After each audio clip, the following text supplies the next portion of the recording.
the phone first or not? Yeah, should we try? Do you want me to call? Would you mind, Becky? Can you give me his number real quick?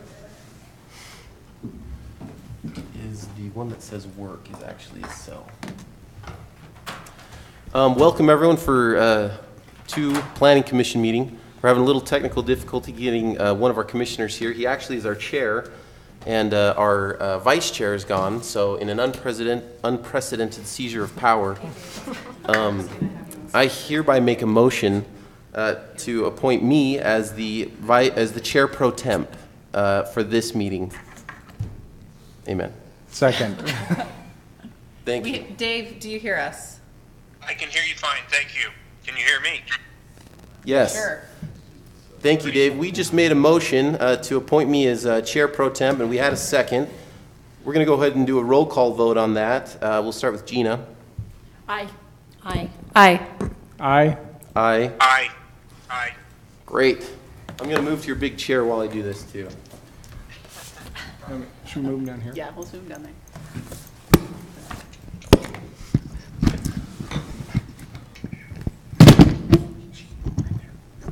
Oh, thank you, Lisa. Great. Okay, so let's begin with a Pledge of Allegiance. If everyone would rise with me and repeat the Pledge of Allegiance. I pledge allegiance to the flag of the United States of America and to the republic for which it stands, one nation, under God, indivisible, with liberty and justice for all. Just to put everyone's minds at ease, that political maneuver I just pulled was at the recommendation of the chair, so I think we're all okay. And then I'd like to turn, or then we also will have a prayer or thought by Kevin Daly, one of our commissioners. All right, real quickly, I've got a short little quote and a thought, and then I'll give a prayer in just a second. So I have a quote here. It's attributed to Theodore Roosevelt. I say that because I'm not going to go and source check these things like that. So it says, "This country will not be a good place for any of us to live in." I'm going to start over because I can't read, apparently. "This country will not be a good place for any of us to live in unless we make it a good place for all of us to live in." And I like that. That seems to summarize really well what a lot of us as commissioners, I think all of us as planning commissioners do. I think we're all working really hard to make sure that this is Centerville is a great place to live in. So I'll give a prayer real quick. Our dear Heavenly Father, we thank Thee for the opportunity we have to gather together as citizens and to discuss the matters of our fair city. We thank Thee for the freedom that we have to do so, and for the opportunities we have to serve and to find ways to improve our community. We ask You to bless that we can continue to be cordial and friendly in our discussions, that we can find the best solution to the issues that we discuss. And we say these things in the name of Jesus Christ. Amen. Amen. Thank you, Kevin. The next item on our agenda, item D, is the minutes review and acceptance of our minutes from the work session and planning commission meeting, both held on June 14th, 2017. We'll take those page by page as found in the packet we were given by staff. We'll start with page 1. If anyone has any changes as we go through pages, please just speak up. Page 1. Page 2. I just have a question actually on page 1. I don't know, Dave, if you were able to review those.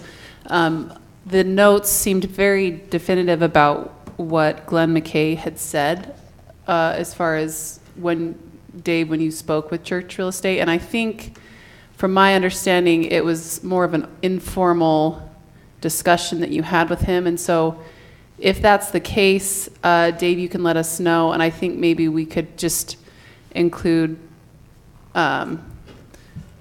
words that it more along the lines of may, and possibly instead of they would be willing to contribute financially, that maybe say something like on line 43, they may be willing to contribute financially.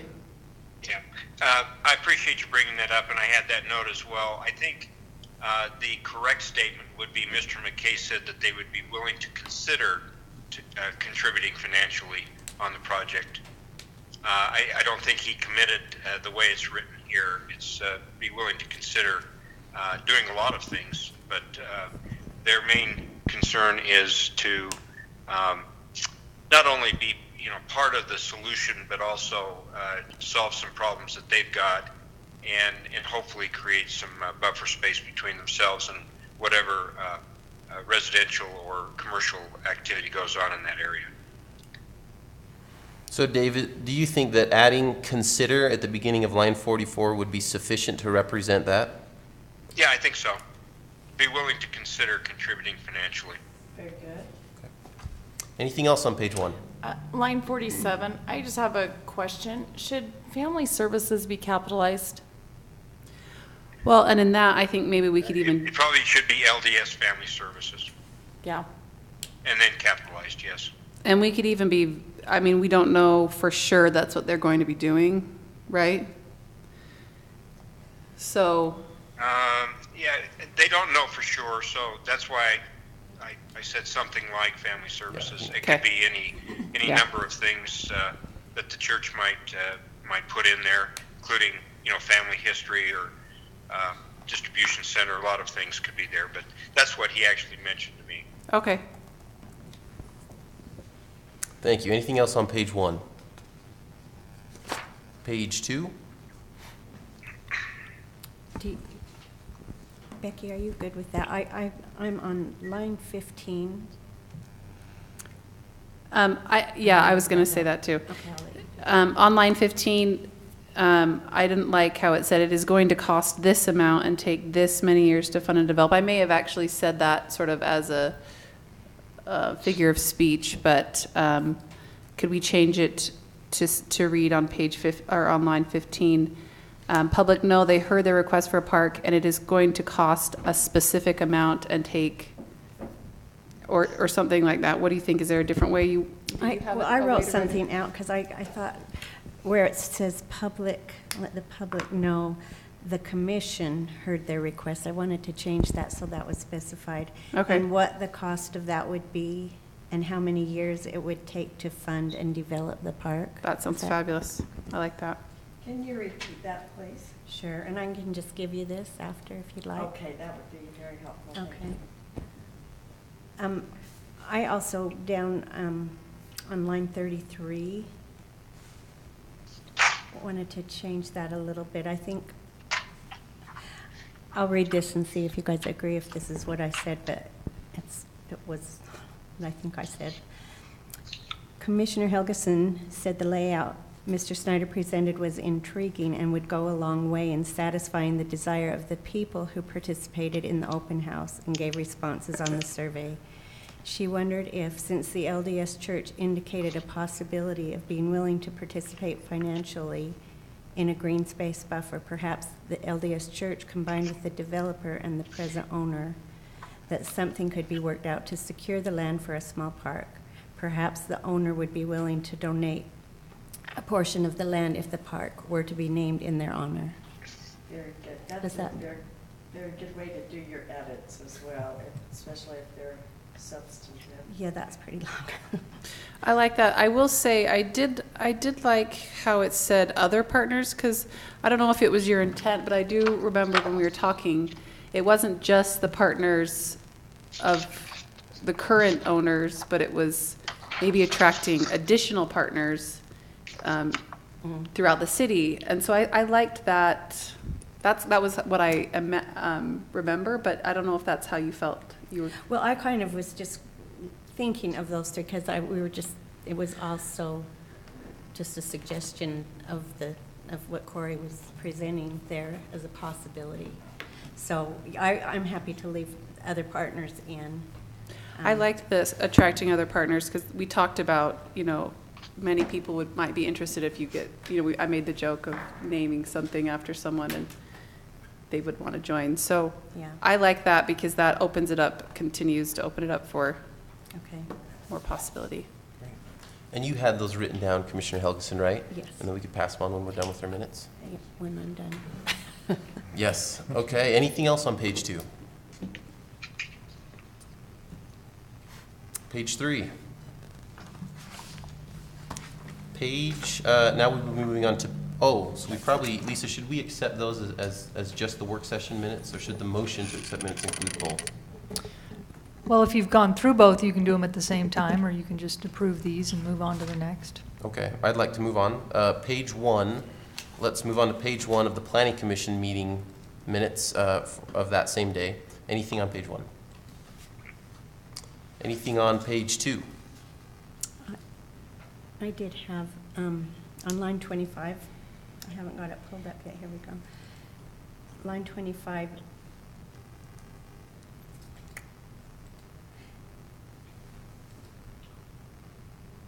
I thought that it should just end at no member of the public came forward, period. And community development director, isn't that correct? Yeah, that's what I was going to say. Is that on page 1? That's on page 2. 2. Oh, okay, yeah. Okay, period after forward And then drop however and say community development director Snyder, rather than developer.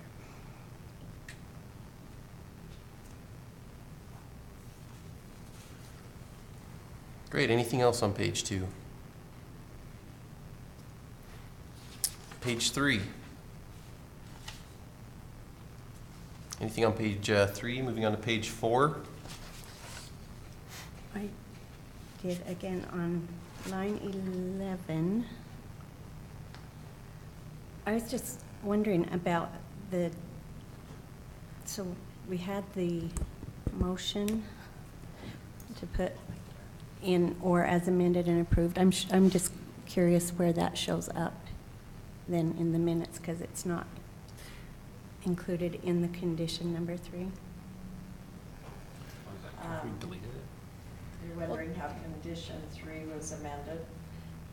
Yeah. It says online, oh yeah, there you go. So the amendment shows up below in the conditions. But does it show up in what they've said, or as amended and approved by the Planning Commission? So my motion We're was, deleting that. all right. Okay. Okay. Does that make sense? My motion was to eliminate. I was just kind of, And that wasn't the amendment of 3 though, because amendment 3, or condition 3 amended was when I was saying the 6.5 feet. We changed the 6.5 feet tree placement to be what it said earlier, to revise it to say tree species and placement as recommended by landscape architect. So which one are you talking about? well, then Commissioner Johnson moved to amend that, to delete the phrase. So I don't even know which one that is. If you're confused and it's substantive, I think you go through the rest of the edits, but table it, and we'll come back to that area and look Okay, at it. it's probably correct. I was looking for it, so I think I'm good. Well, and I think, did it actually occur after we made the motion?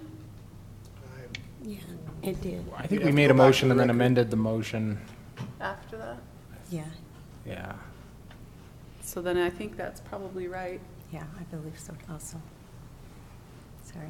No, that's fine. Anything else on page 4? So am I understanding correctly that there's no correction on page 4?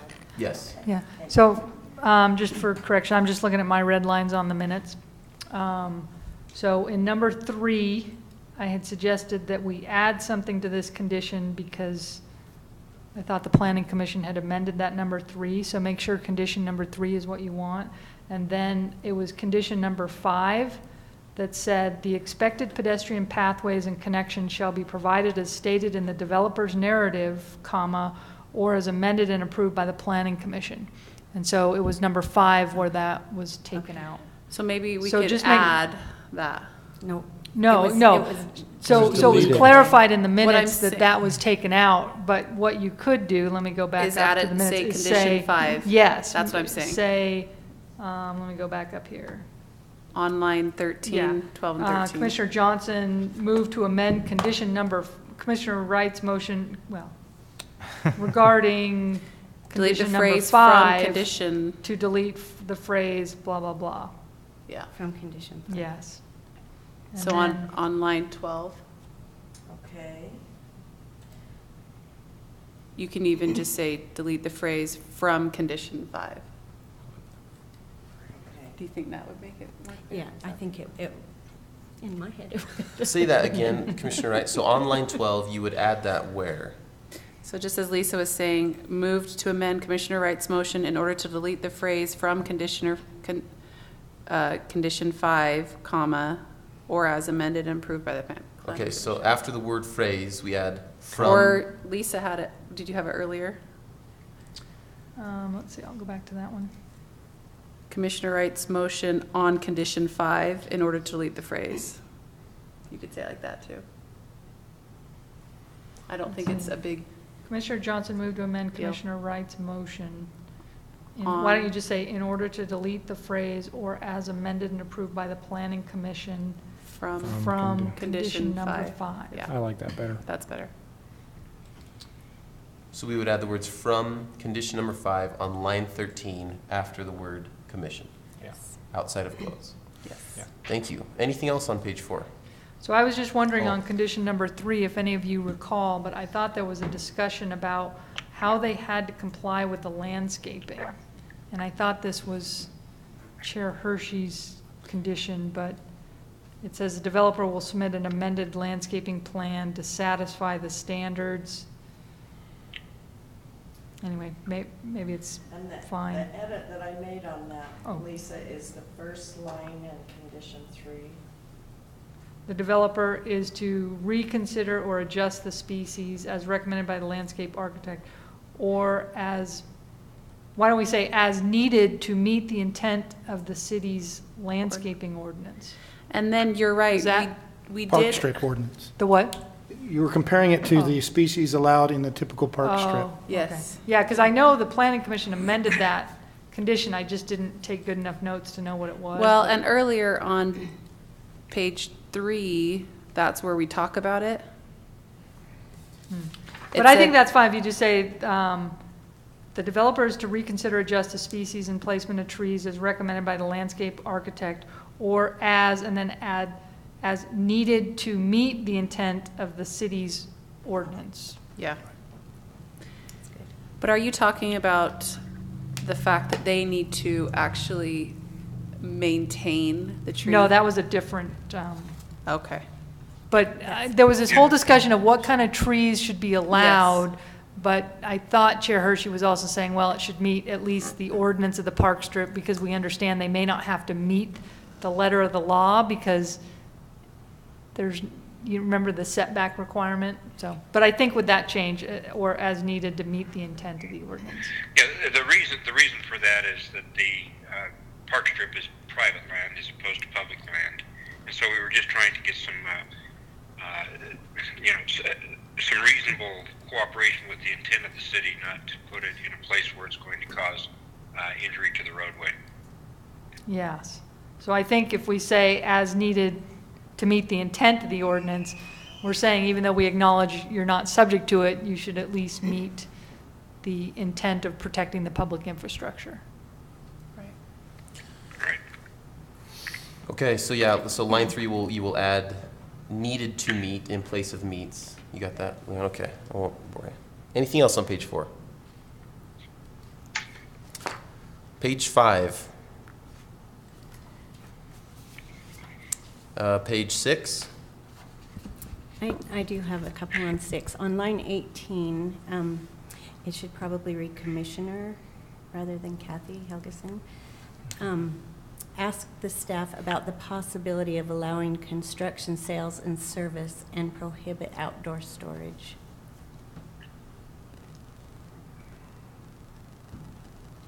I'm sorry, I didn't, what's your edit on that line? To just say, Commissioner Helgeson asked staff about the possibility of allowing construction sales and service and prohibit outdoor storage. Okay.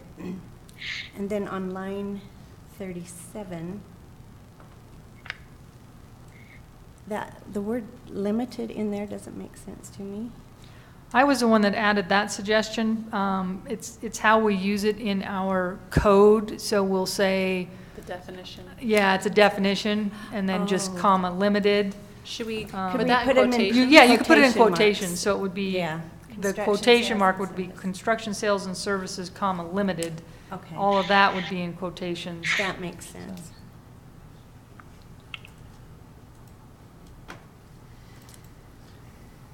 Okay, anything else on page 6?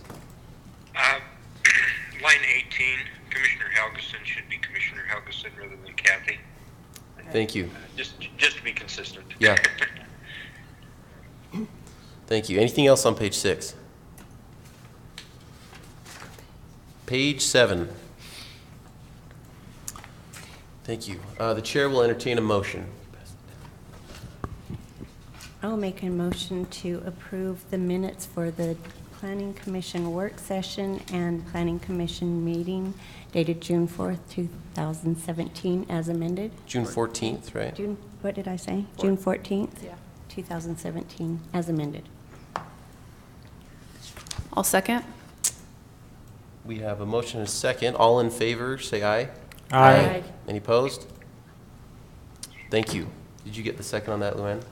Yes, I did. Oh, Dave. Dave, we didn't get your vote on that, on the approval of those. I said aye. Oh, you said aye. Okay, thank you. It was just along with all of the rest of you. Yes. Great. Okay, moving on to commission business. Our first item is a public hearing regarding a zone map amendment located on 885 North, 610 East. This is a legislative decision and a public hearing. I will turn the time to staff for presentation. Thank you, Commission. As you indicated, this is a request for rezone of property. On this screen, I've pulled up a Google Earth image. We're looking at the home here on Aspen Way. And then to the north, you see where the sports court, some trees and so forth, is a separate parcel, but owned by the same owner, Mr. Davies, with that home. If you move over to the zoning map, you'll see that the home on Aspen Way is residential low, and the property behind to the north is agricultural low. To take a note that agricultural low requires a half-acre lot, and the current size of the agricultural piece is about 0.4, a little over 0.4 acres. So it is actually less than the minimum lot required of the agricultural zone. Again, these two properties are separate. They're not one parcel right now. The historic pattern is, when you look out further, the Rockwood Farms and the Rockwood Gardens are the subdivisions surrounding the land. Historically, when the home was built, the owner purchased the property behind in some fashion and used it as part of the home lot, but it was actually recorded as a separate parcel. Subsequently, the surrounding properties have been developed into those various subdivisions, and this property ends up being a remnant of all of that process. And so the question for the property owners, they have an interested buyer in that parcel, but that parcel that's zoned agricultural low is a property by ownership, but it does not have a development right for a home. It has not been subdivided in accordance with city ordinances. And so it's become a remnant existing, and the reason is it was bought by someone, used as their backyard for their home.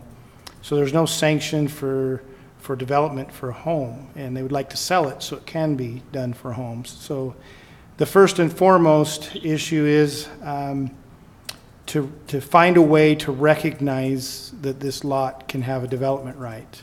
And that's been kind of a rather puzzling and challenging process because time has made it difficult to go back to the parent property and include it in any of the subdivisions. The other issue is that if you are proceeding to a sanction of this lot for the development of a home, its current zoning, it's non-compliant with its current zoning. So we need to bring that back into some realm of compliance with city ordinances to begin that process of creating an eligible lot for development. So the first step the petitioner is providing to you is the request to rezone to residential low. Residential low, if it was rezoned to that property, then the property size itself would then be at least compliant with the lot sizes expected of the RL zone. So that's why the request is before you, is to rezone that so they can begin that process. There'll be a subsequent process. Staff has preliminary identified and prepared that a similar process was done back on the Duncan Hills Lot 9, where they added some property that was a parcel outside of a subdivision. They did a plat amendment, adjusted all those boundaries through the plat amendment, and then it made the remnant piece eligible for a home. So we plan on that would be the subsequent process, would be a plat amendment. The issue of plat amendments is they are a city council review, so it bypasses the commission and goes directly to the council for plat amendments.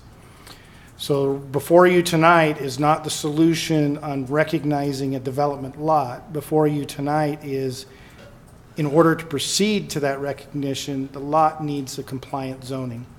And so the ability now is it is confined. There's no other property to incorporate in an ag zone area. So the default direction, if you find it appropriate, is to the RL. So you go back to the community plan of that neighborhood, and a little bit different than we've had several zonings in the northwest neighborhood that talk about agricultural uses. This is in the northeast neighborhood, and it has very little discussion about ag type uses. And so these agricultural pieces in this community are generally island parcels left over time to attrition as they see fit into a future zoning. The future zoning in this neighborhood is low density residential.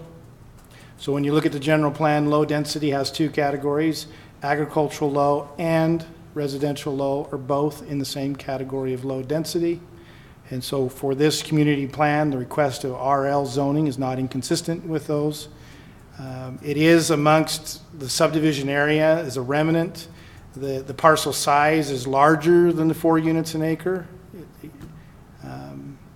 So it would be compliant with the area. Infrastructure is available in the roads, but the payment of impact fees, the extension of the laterals to the property have yet to take place so that this can be developed as a home. And that would be part of that next step process, is to make that possible.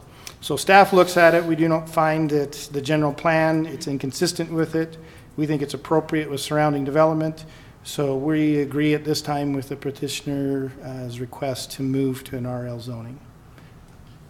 Thank you. I neglected to say who the applicant was. It's William J. Davies. If the applicant is here, we'd invite them to come up so we could ask them a few questions.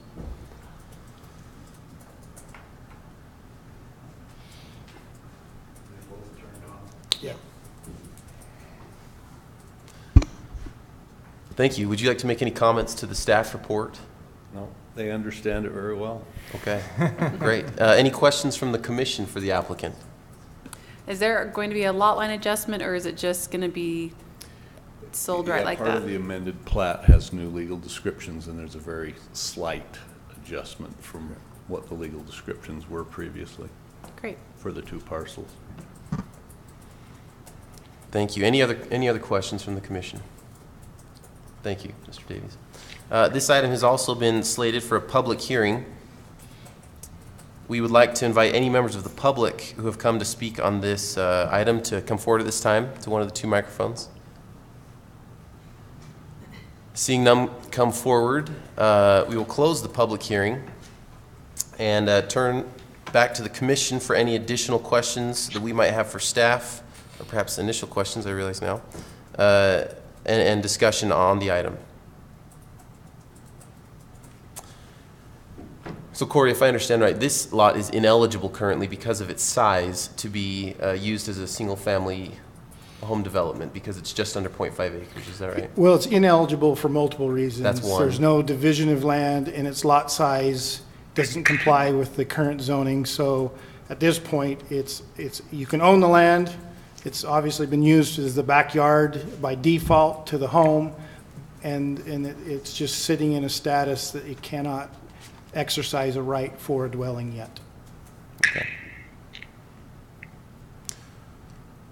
Thank you.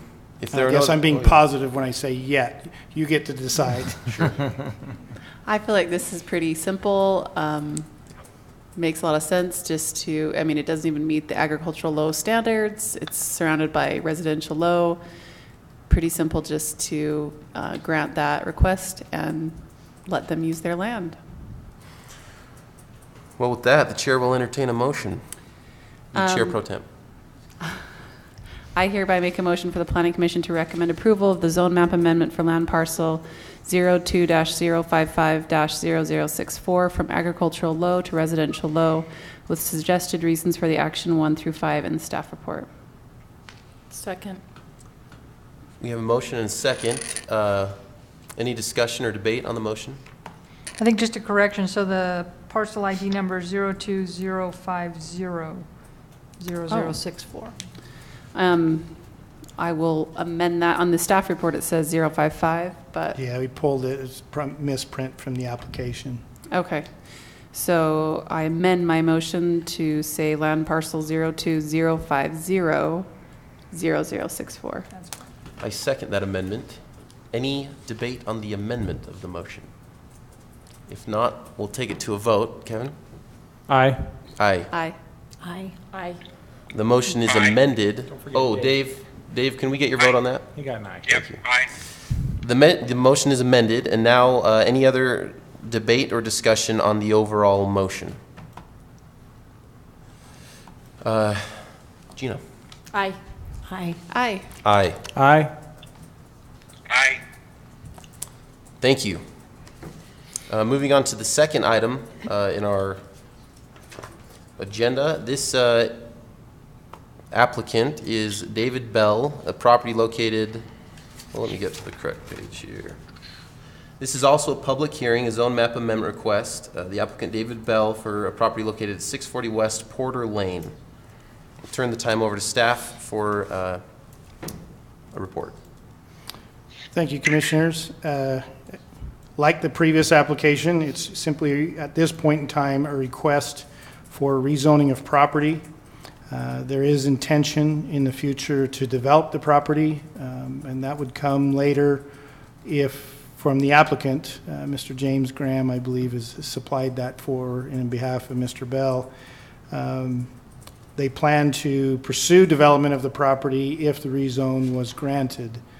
And they'll let them explain some of their ideas to you. But the focus tonight is, should the property be rezoned? If you recall, this is off of the Porter Lane, West Porter Lane. You're south of the Home Depot and the Marketplace development area. To the area here, to the east of the property is the Porter Walton townhomes currently being constructed and nearly complete. Project by Brighton Homes. To the south, you have Shayla Park. That is also a zone of residential medium. So these two properties are residential medium. The request is to move to residential medium. To the west is Commercial Very High. This involves the previously all-season spa building on the corner of Porter and the frontage, Bell's Automotive, Les Schwab. Those are the westerly properties adjacent to the parcel. That's Commercial Very High. And then to the north, you're looking at also the Commercial Very High uses of the Home Depot area and so forth. So the request, right, the current zoning, in looking at the zoning map, the current zoning map is, you see this long rectangle property running north and south. There are three parcels that are zoned. The request is only for two. On the southwest corner is a small home that's in the agricultural area. That's a separate lot. The stem, it's actually a large stem frontage, but it looks like a stem on the map. That's the subject property for the rezone. And interior to that large rectangular piece of property was a division of land around the old We nickname it the plantation home or the Greek cathedral with the big columns, whatever you want to call it. There's an older home back there. The division of land is something that wasn't recognized by the city. That pad space around that square lot around that structure. That what is recognized by the city is that these two properties are actually just one.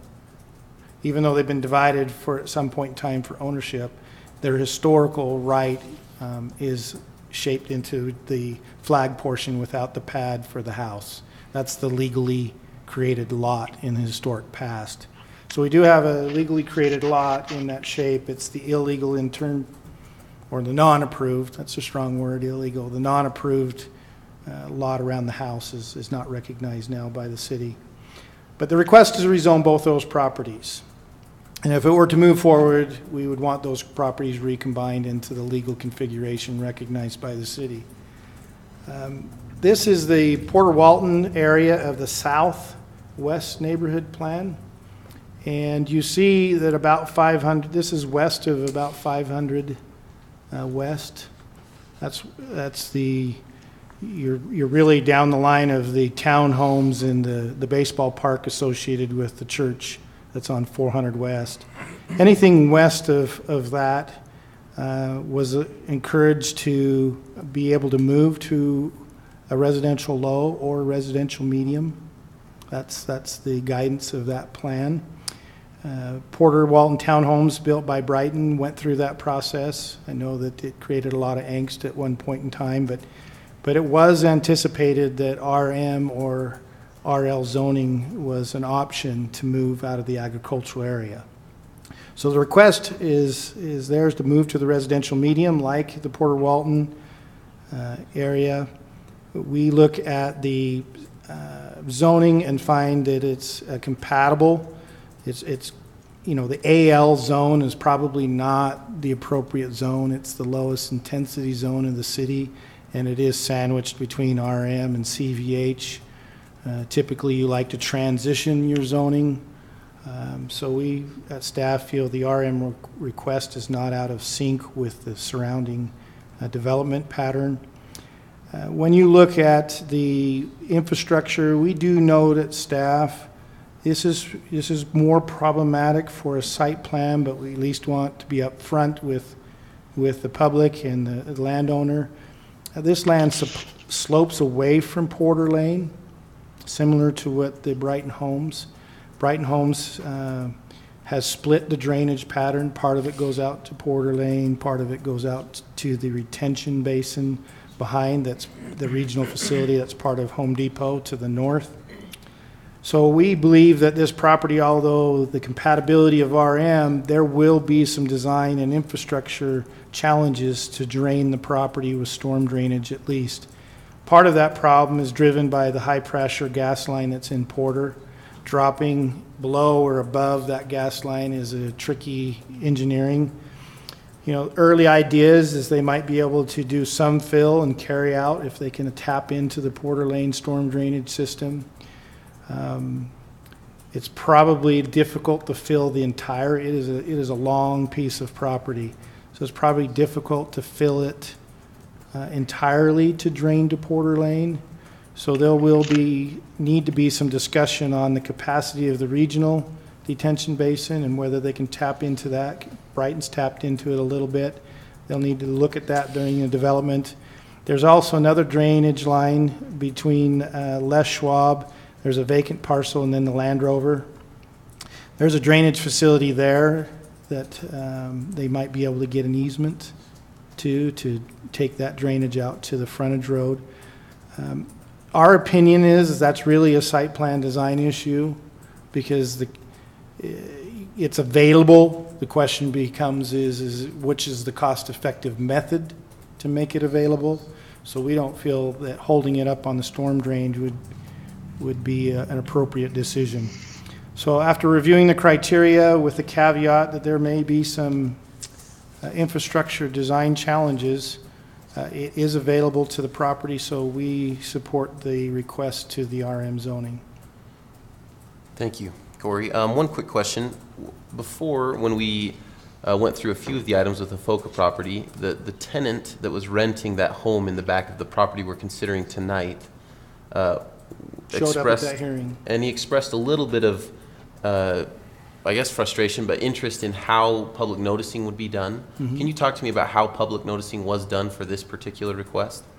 Yeah, with the zone map amendment, our ordinances require publication in the paper.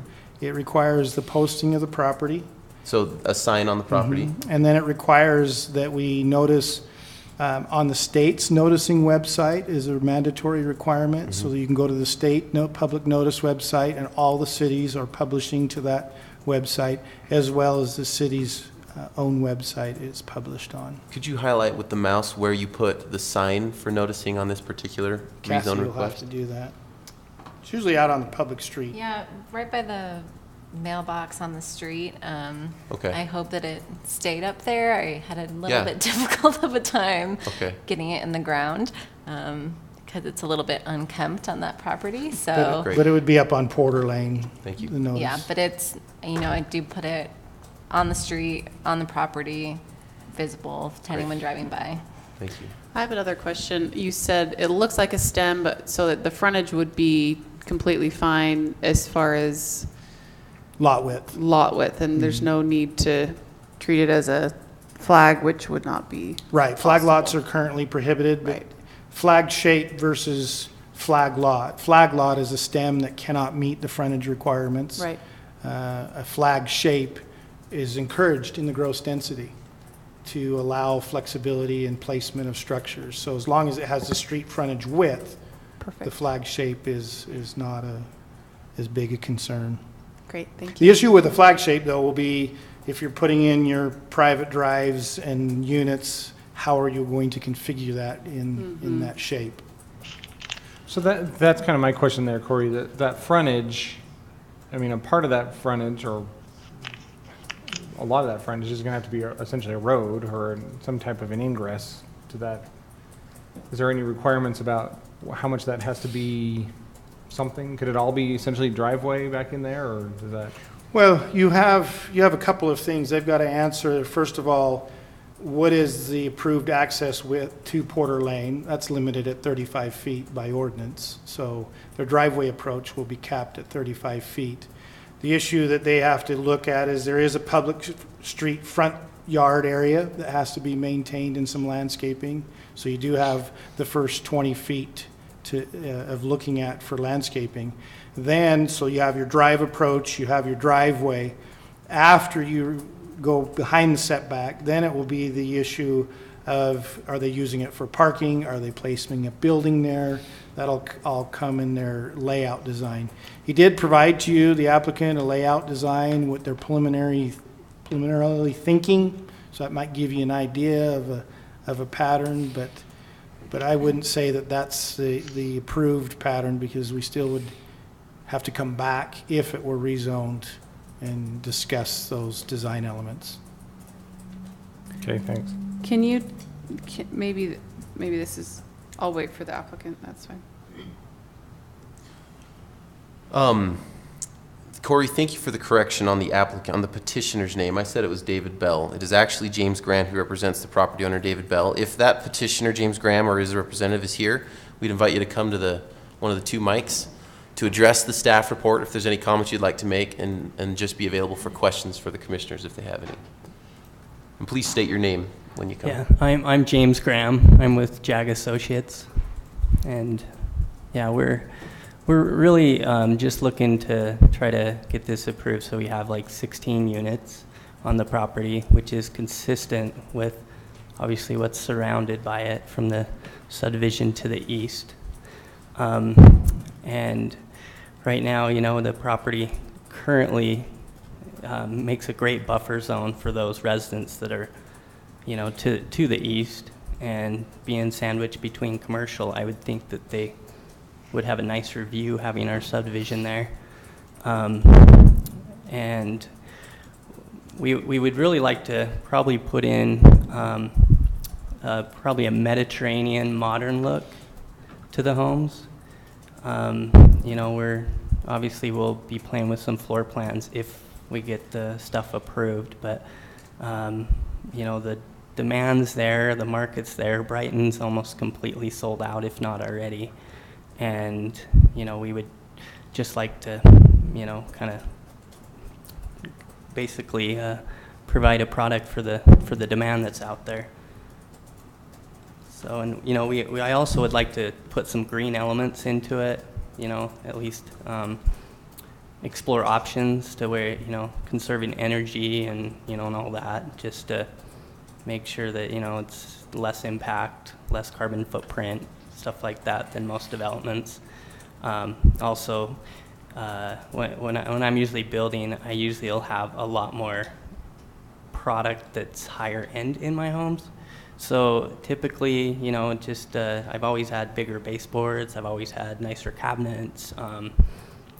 You know, we've done all kinds of cool things. We've built $4.2 million house before. So I mean, we're not by any means looking to, you know, build something that's, you know, not very nice.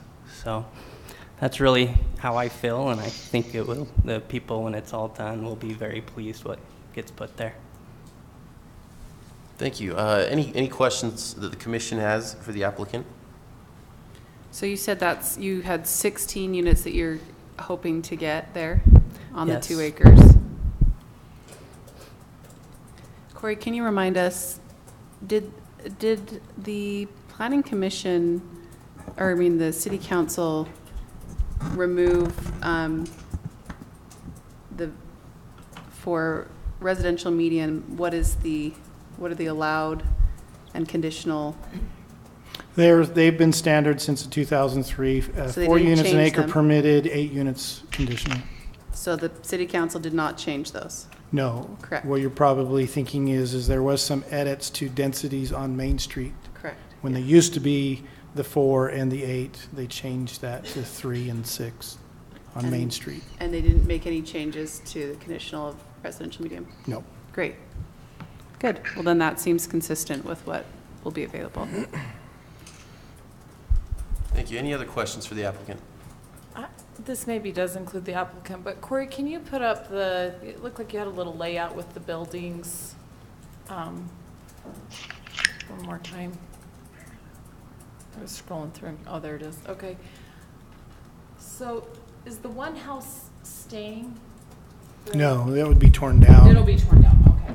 It doesn't, I mean, that's their plan. I mean, it doesn't say that if they want to keep it and incorporate it in the development, they couldn't, but it would just be how many units in it, You're what are you talking about the house in planning? the front? At the back. The back. Yeah. The house in front's The not part of house their in front property. staying? Yeah. Oh, I thought, yeah, come back to, where are we at? Yeah, the back would Google be- Earth. You have know to be how I turned love down. those houses staying in? Yeah. You have 2 homes.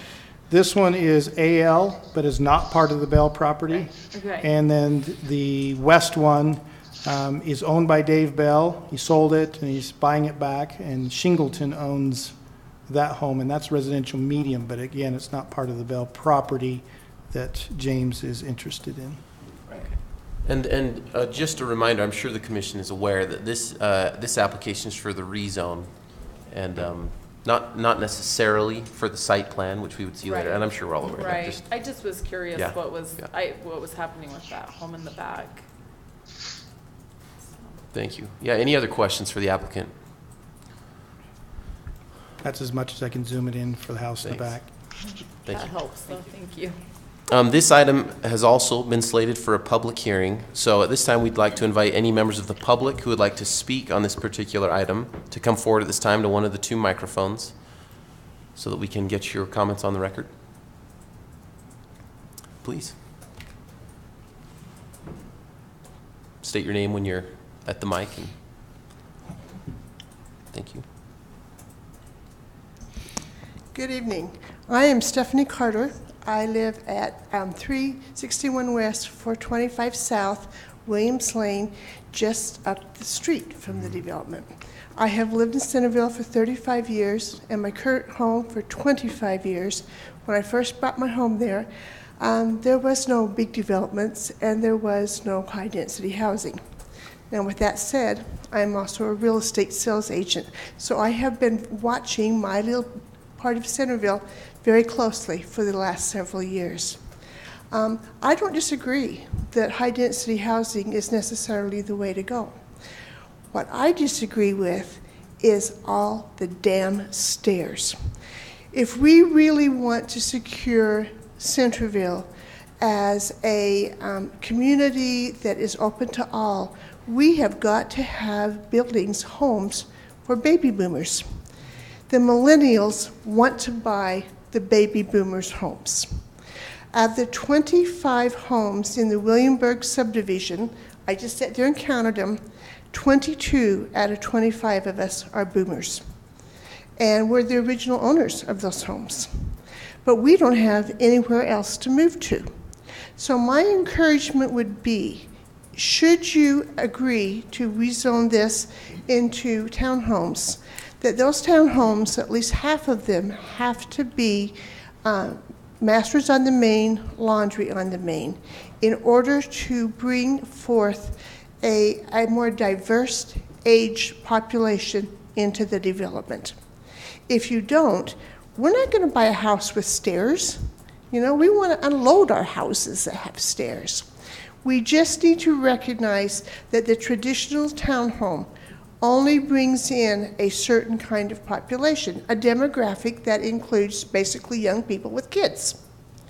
And of course, we all know that young people with kids become a traffic problem and a health problem and a school problem and all other kinds of things. It would really behoove us as a community to look for housing that addresses this certain age demographic rather than all the high-density homes that we have in our neighborhood in that corner of Centerville. They're not built for people. They're not built for a diverse age population. And I would really encourage you guys to look at it. As a sales agent, I know what's jamming up the sales along the Wasatch Front. We have the 6th hottest market, and this year we only had, so far in the first 4 months of 2017, we only had 1/5 the inventory of single residence homes on the market. And it's because we don't have any place for the current owners to move on to. And we don't all want to move to St. George. So with that in mind, I would just encourage you that should you agree to this, and recognizing that I fought against Brighton Homes like crazy, but if you would ask Brighton Homes and you mandated that they have one end unit be master on the main, go ask Brighton Homes which unit sold first. The master on the main units. He's shaking his head, yes, he knows that. So I would just really encourage you to, if you are in fact going to approve moving it from agricultural to residential, that you have the foresight to know that when the site plan comes up, that you really want to have some of those homes masters on the main, or even more diverse. Have a couple patio homes thrown in there. Have it not look quite so cookie cutter, but 4 units or 16 units not going to look that much cookie cutter because it's going to be different than Brighton. It'll be different than Shayla. Sure looks different than my house, but I just want to encourage you to take into consideration that Centerville should not be built now just for you millennials. Thank you. Thank you. If anyone else from the public would like to speak on this matter, please come forward. Seeing no one else come forward, we will close the public hearing. Mr. Chair, just for fun, because we don't always have planner-viewed comments. Please. It's really nice to have somebody talk about the variety of housing, what the needs are into the community, whether we agree with densities will always be a debate. But, couldn't have said it better on the types of housing and the demands and the demographics we have in Utah. Just record that and take that around to all city planning commission meetings. Yeah. I would agree with you, Corey. I thought it was a great presentation. Thank you.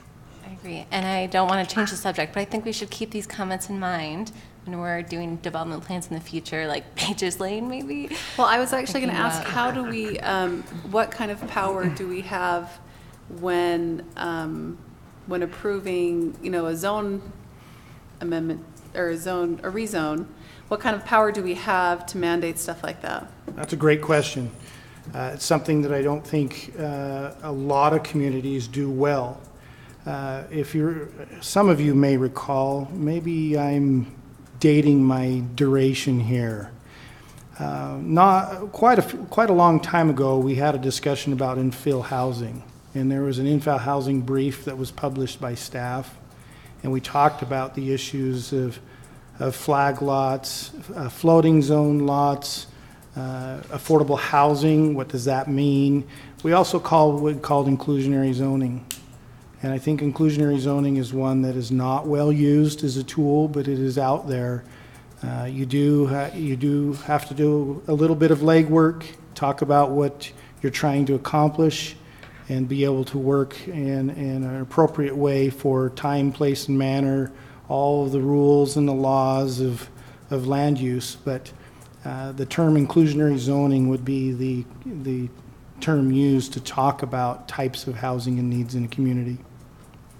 It is a lot centered around economics mostly, but that's something that we could have a discussion about. But under your current ordinances, we do not have that authority at a rezone level. That's what I was wondering about, yeah.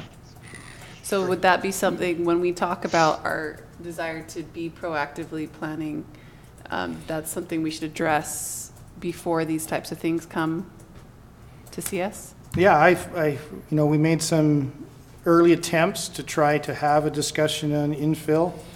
The first step the city made was flag lots, and we reintroduced them. And not whether that's a good or bad decision, but they were taken away, and that's not necessarily a good or bad decision. Those are policy preferences. But flag lots certainly probably spun a little bit of negative image about infill type housing. So it seems to have waned in its effort. So yeah, reintroducing it, making it goals, and convincing the body as a commission, as citizen planners, a direction, talking about those goal setting with the city council and see if you can come to a conclusion on where to best put your efforts. Thank you. Well, let's be sure to look into that inclusionary zoning. The applicant, if you would like, you're welcome to come and respond to the public comment that was made if you would like. If not, you're not required.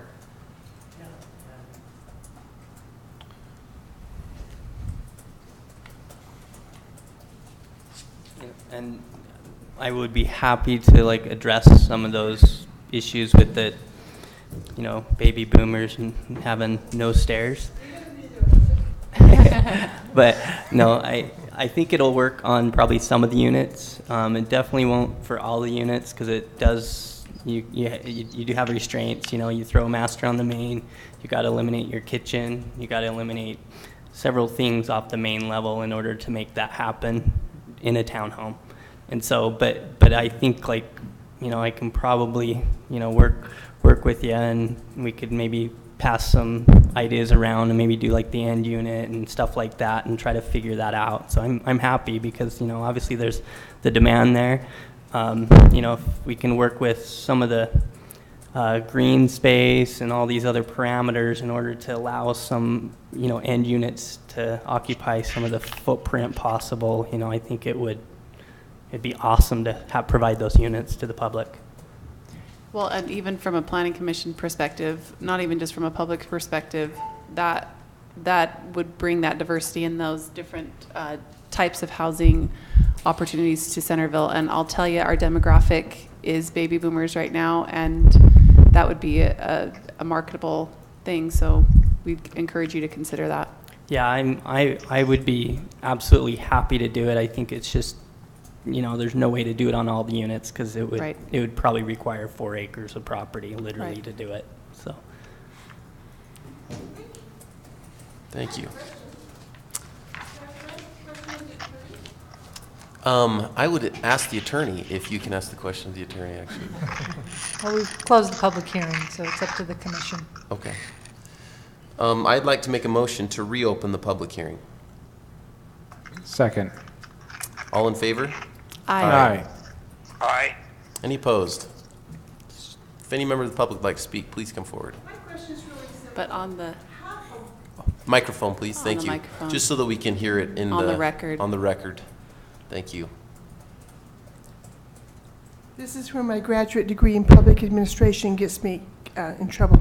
So how does, if all of the, if only thing we're allowing to be built is single residence homes that are pricey, I mean, we're not building any $225,000 homes anymore in Centerville. If they're single residents, they're selling for $400,000, and we all know that. So how does the municipality get around ADA regulations if ADA says they need to have so much housing available with masters and laundries on the main? That's a building code.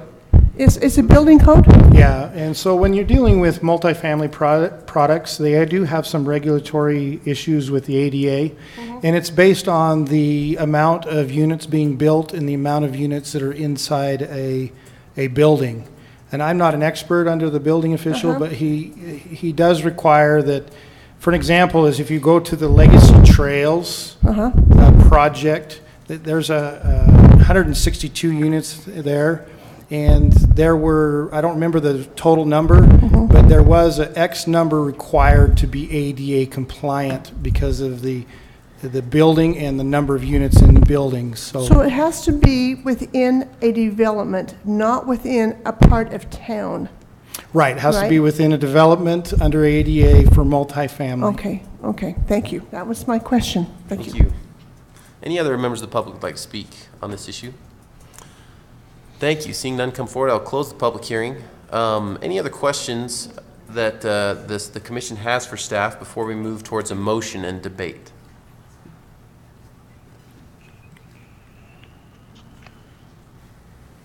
Seeing none, the chair pro temp will entertain a motion. Since I don't have a chance to do this very often, I hereby make a motion for the Planning Commission to recommend approval of the zone map amendment for land parcels 03001, 0178, and 03001, 0179 from agricultural low to residential medium, provided, however, the unapproved division of the parcel shall be combined into a single parcel on the county records prior to any approval of any future development plan. Suggested reasons for the action, 1 through 5 of the staff report. I'll second. Thank you. We have a motion and a second. Any further items of debate or comment from the commission? Real quickly, I'll be honest, I kind of struggle with this one a little bit because, at first glance I was like, okay. The first time I looked at it real quickly, I was like, oh, we're going to eliminate this little zoning island. Oh, no, we're not eliminating the zoning island. We're kind of making a smaller island. So I honestly, I struggle a little bit with the end result here, and it kind of leaves things in even more of a little bit of a hodgepodge type of a situation. But I don't know exactly.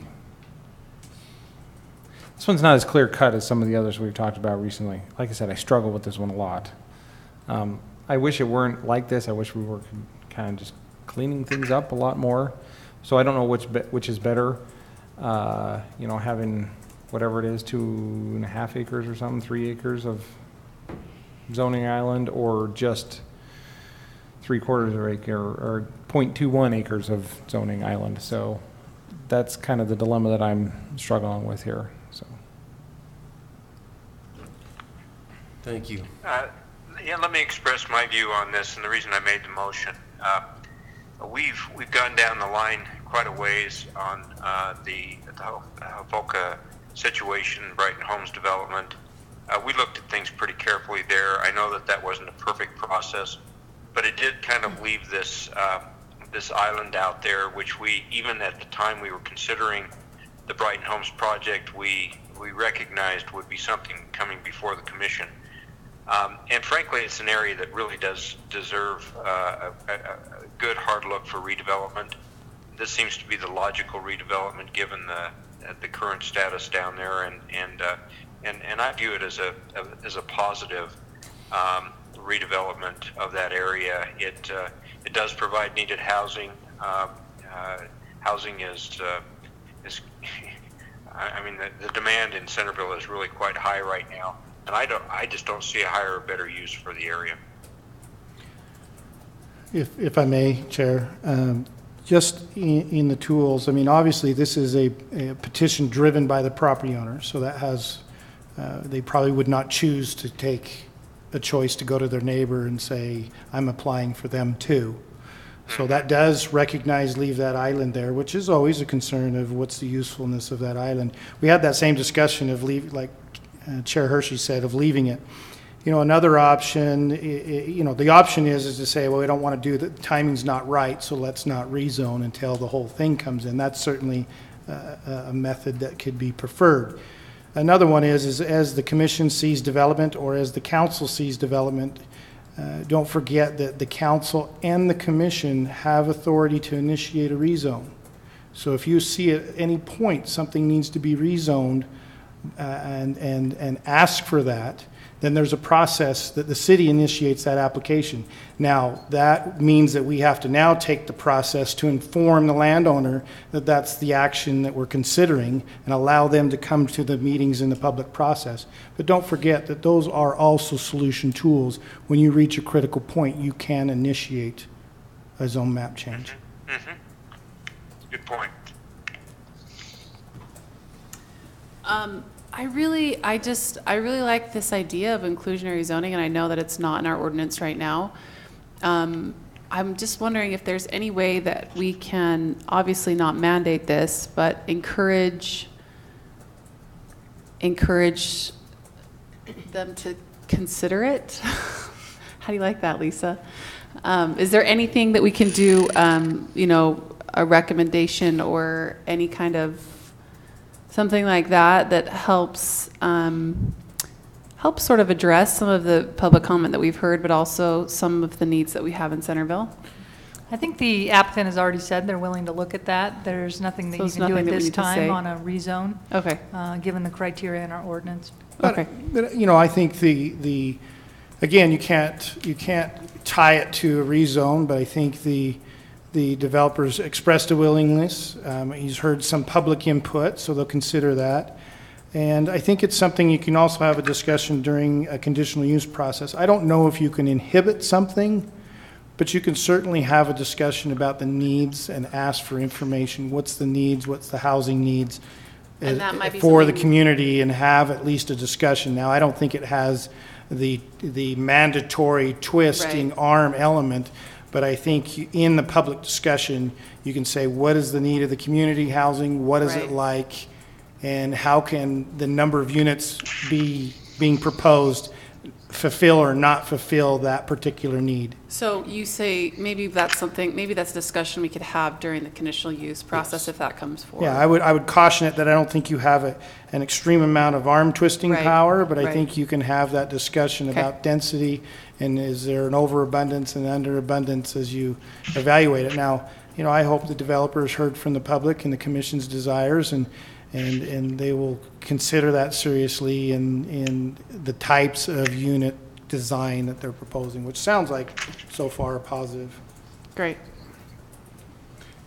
Well, with that consideration, I think on the positive discussion we've had, again, I also really hate zoning islands, but I like Corey's idea, and I do also like transitional zoning when you do have the commercial very high. I mean, if we're like hoping to get single family in there, that just seems ridiculous. No one's going to want to have a single family right at the very back of the commercial very high. So I feel like this is an appropriate transitional zoning, especially when it's sandwiched between the two commercial mediums. And I think as long as the type and offerings of the housing varieties are considered, and we can discuss that further with conditional use, I feel comfortable with it, given those parameters. Thank you. Any other comments from the commission? So, I mean, here's the only thing, is that little parcel at the front, .21 acres, pick up a little bit from the road. You're really only going to get one unit there. You can, that's only big enough for one. So logically, this goes to residential medium, right? Right, Because right. it makes, everything else is going to be residential medium. So as residential medium parcel, right there, it's one unit. So do you? Or if it's with that other one next to it and does if it does redevelopment with the one to the west Yeah, of it. you'd have to, yeah. You'd have to hope that they'd want to do that, but. Looking at it, I don't know, yeah. This is why I struggle with this one, locked.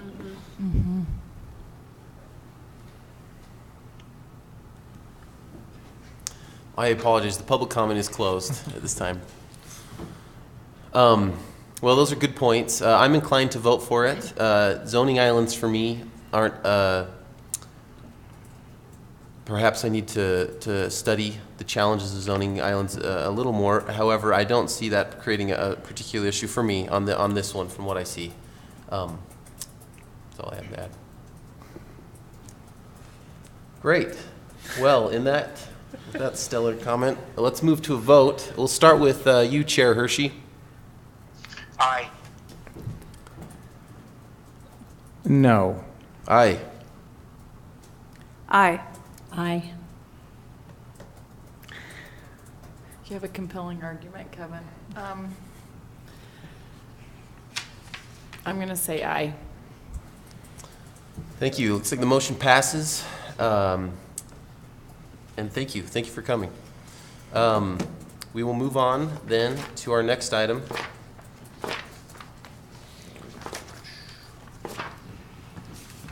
This item is also a public hearing regarding a conceptual site plan for a quick quack car wash located at 518 North, 400 West. I turn the time to staff for a report. All right. Thank you, Commission. As stated, this is a conceptual site plan for a quick quack drive-through car wash located right off of Parish Lane. Let me bring up the Google Earth really quick. Okay, no, I won't. So to the north here of the site is a private drive that they share with Colonial Lumber and Fred Hale's property. And then to the south is a Dairy Queen, and then further east is the Beans and Brews and, you know, the rest of the things on Parish Lane. And they are going to kind of switch up the entrances and exits on this site that would affect the other surrounding properties quite a bit. Because there's a lot of congestion on Parish Lane, especially entering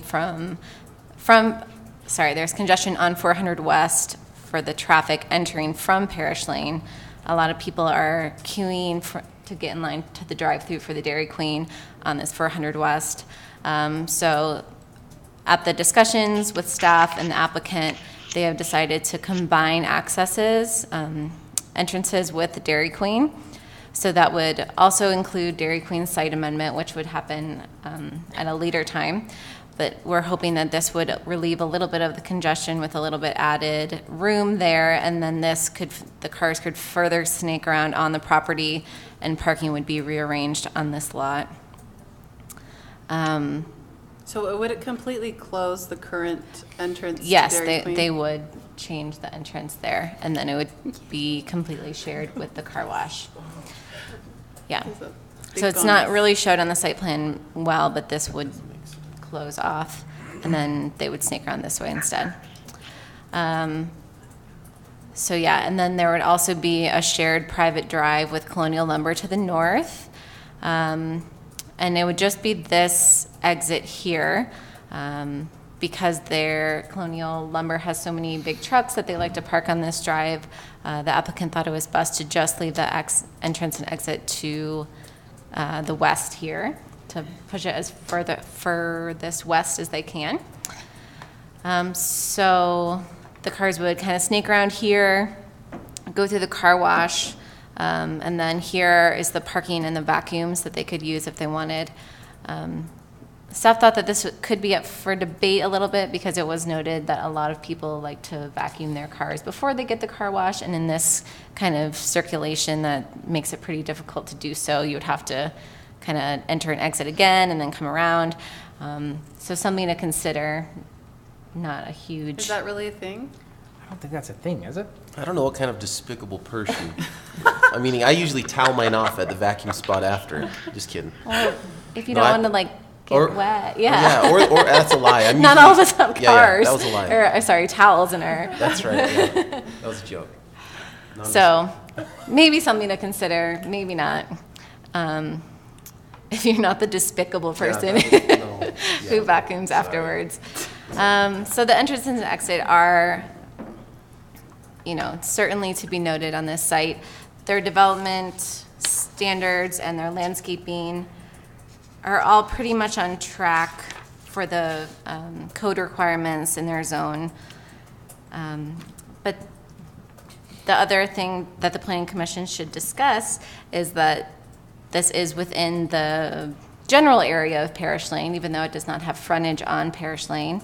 And so if you want to include the Parish Lane Gateway Design Guidelines, it's defined as any property with frontage on Parish Lane is a part of a larger project on Parish or has a significant visual presence on Parish Lane. And so other ones that are on Parish that were included in the design guidelines were all a part of a larger project for the most part. And because this is not too far, how do I get out of street view or person view? Okay. So it does not technically have frontage, and it could be up for debate if it has a significant visual presence. We could, during their final site plan, we could go through that process of applying the guidelines, but a lot of the guidelines are suitable for pedestrians and things like that, which not necessarily is the most important thing in a car wash. So those could be considered just for aesthetic reasons, but in terms of functionality, the Parish Lane design guidelines may or may not be applicable to this site. So here's a better picture of this would be closed off, the entrance would be more along here, and then this exit and entrance would stay on this private drive. So because of the new circulation in the entrances and exits that are affecting Parish Lane and 400 West, we are recommending a traffic study be done before the final site plan, just to confirm that this would work well on the site. And then in addition that we know about, UDOT has moved up a transportation project for the double lefts. So you're going eastbound and doing a double left. And you're also doing other double left going northbound. And there'll be a 400 West roadway expansion eventually as part of that. And that's to create that, if you go up to Main Street and you got the Just double like lefts that, hit, a very similar scenario to that. So we want to look at the traffic and make sure that, the For new. 400 and frontage? For 400, we have those Not double. frontage, though? No. So we just want to just make sure that we're placing the accesses and so forth in the right place. Completely unrelated, but that's ironic because when we went through the whole rigmarole down here with Parish in Maine and the double left there, I was told that the double left of 400 West wouldn't work. So It's always been this double left since the Walmart study. all right, well, maybe. So I don't know where the information, because we as at a staff level have always known since the Walmart traffic study at beginning, when my term here, that Walmart paid a fee for that potential in the future. So. Quick question for Cassie. In connection with the standards, when Dairy Queen remodeled, I assume that they were required to meet the Parish Lane standards. I'm wondering about Colonial Lumber as well. I'm not sure that they have been, that the standards are applicable to Colonial, so I'm just kind of wondering if we're taking that just a little too far. Yeah, you're correct. Dairy Queen on modification did upgrade their facility to the Parish Lane design standards because they did have frontage on Parish Lane. Colonial has not been. Obviously, the original Colonial building before the fire was previous. With the rebuild, they did not go through a Parish Lane process. Thank you. I'm not necessarily recommending that it is included, just to leave it open that any significant visual presence on Paris could be considered. I don't think that it is on this site, though. But here are some of the photos from some of their other sites around Utah. Very bright. Certainly would probably not fit in the design guidelines as it stands if they were included, but they are not required. Well, and is that something we talk about now? Because I actually think with the height that it is and with how far west the building is proposed, that for sure is going to be seen from Parish. Mm-hmm. So how would that change their current? Yeah, that's if you don't mind. So do we talk about that now, or do we talk about that later? Well, no, it's a discussion now because that's a preparation of a final site plan. You know, our view is obviously it doesn't have frontage on Parish Lane, so that's not a qualifier. Right. It's not a part of a project that has a larger frontage on Parish Lane, so to our opinion, that's not a qualifier. So the last qualifier is significant visual presence.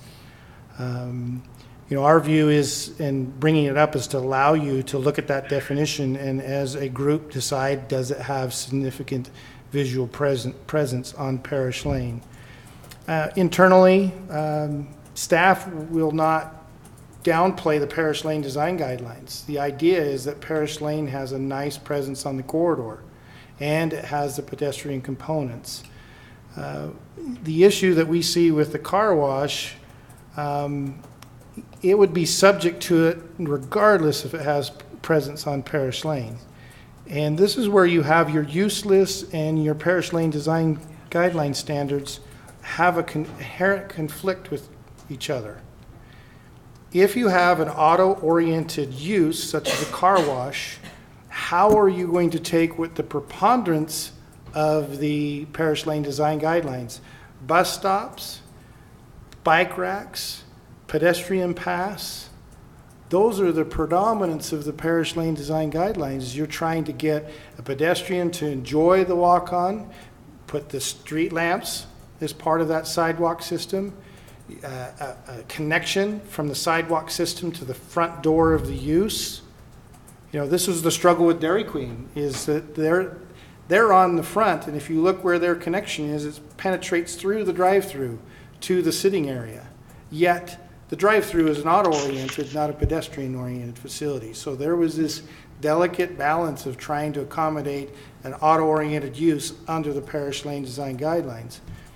I think a majority of your design guidelines for public art, the lighting, the pedestrian paths, benches, bus stops, it's really difficult with a car wash, even a fast food restaurant, to employ those. Where I think there's an advantage, if there is an advantage, is that you do have some architectural, there's a component of architecture. Compatibility with the surrounding environment,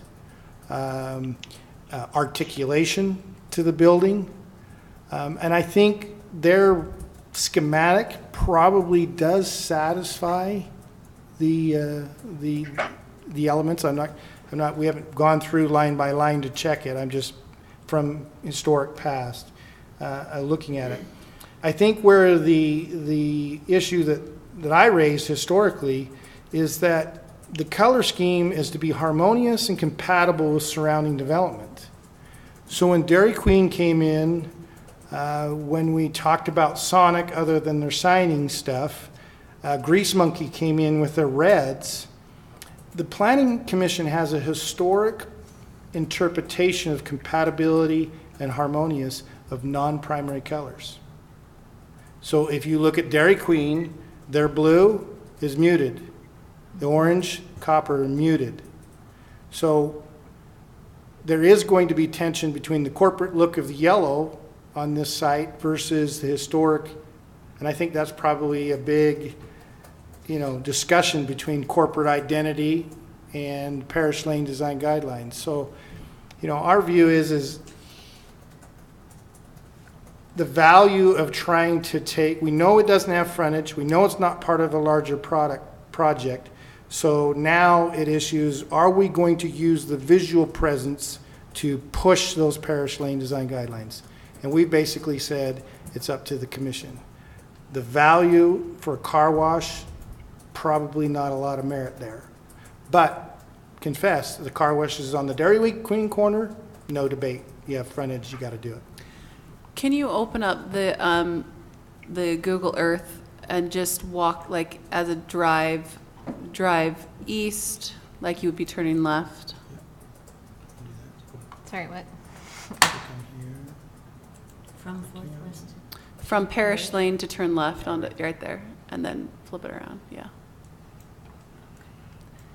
So, right there, you can see the red of the little kinder care, which is pushed all the way back and is low. I would argue that you would have a very significant visual presence, even just from turning left right there. If it's coming west and a lot higher, you're going to have quite a visual presence right there from Parish Lane. I would agree. I would think the pedestrian elements would not quite be a similar impact as visual elements on the building. Agreed. I guess I'm wondering, I'd like some discussion from commissioners. I'm looking at the theater and going, we've walked over to Dairy Queen. I mean, I guess I feel like there should be some pedestrian elements, maybe not to the extent, but street lamps would be nice right there. Right. So I guess I think there's some things that should be considered right there, because that is, we have a lot of people that come into our community to that theater, and I think they do cross over there a little bit and walk around occasionally, maybe not a lot, but if it was nicer, they might do more of that. Right. I think they do quite a bit, because I think a lot of the theater parking is over in Colonial. Right. Mm-hmm. So Corey, is it this body's, is it within our scope to determine if that building falls within? So if we decide that it did indeed. Then that'll be your directive, their conceptual review, is to go to the Parish Lane Design Guidelines and incorporate them into your final site plan submittal. So Corey, the grease monkey, because that's kind of the closest corollary to this one here, but another car wash and auto-related stuff. You talked about not using the primary colors, but their red is still pretty red. Did they mute that red? Yeah, it's you, not you personally, you as the commission accepted that red. You're going the wrong way. Oops. And then also looking at the grease monkey, so there's not really a lot of pedestrian elements there other than Where am I going? maybe one little street lamp thing.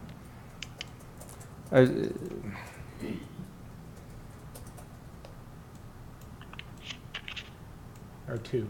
There's one there and there's one to the right on street lamps over there. Yep. So.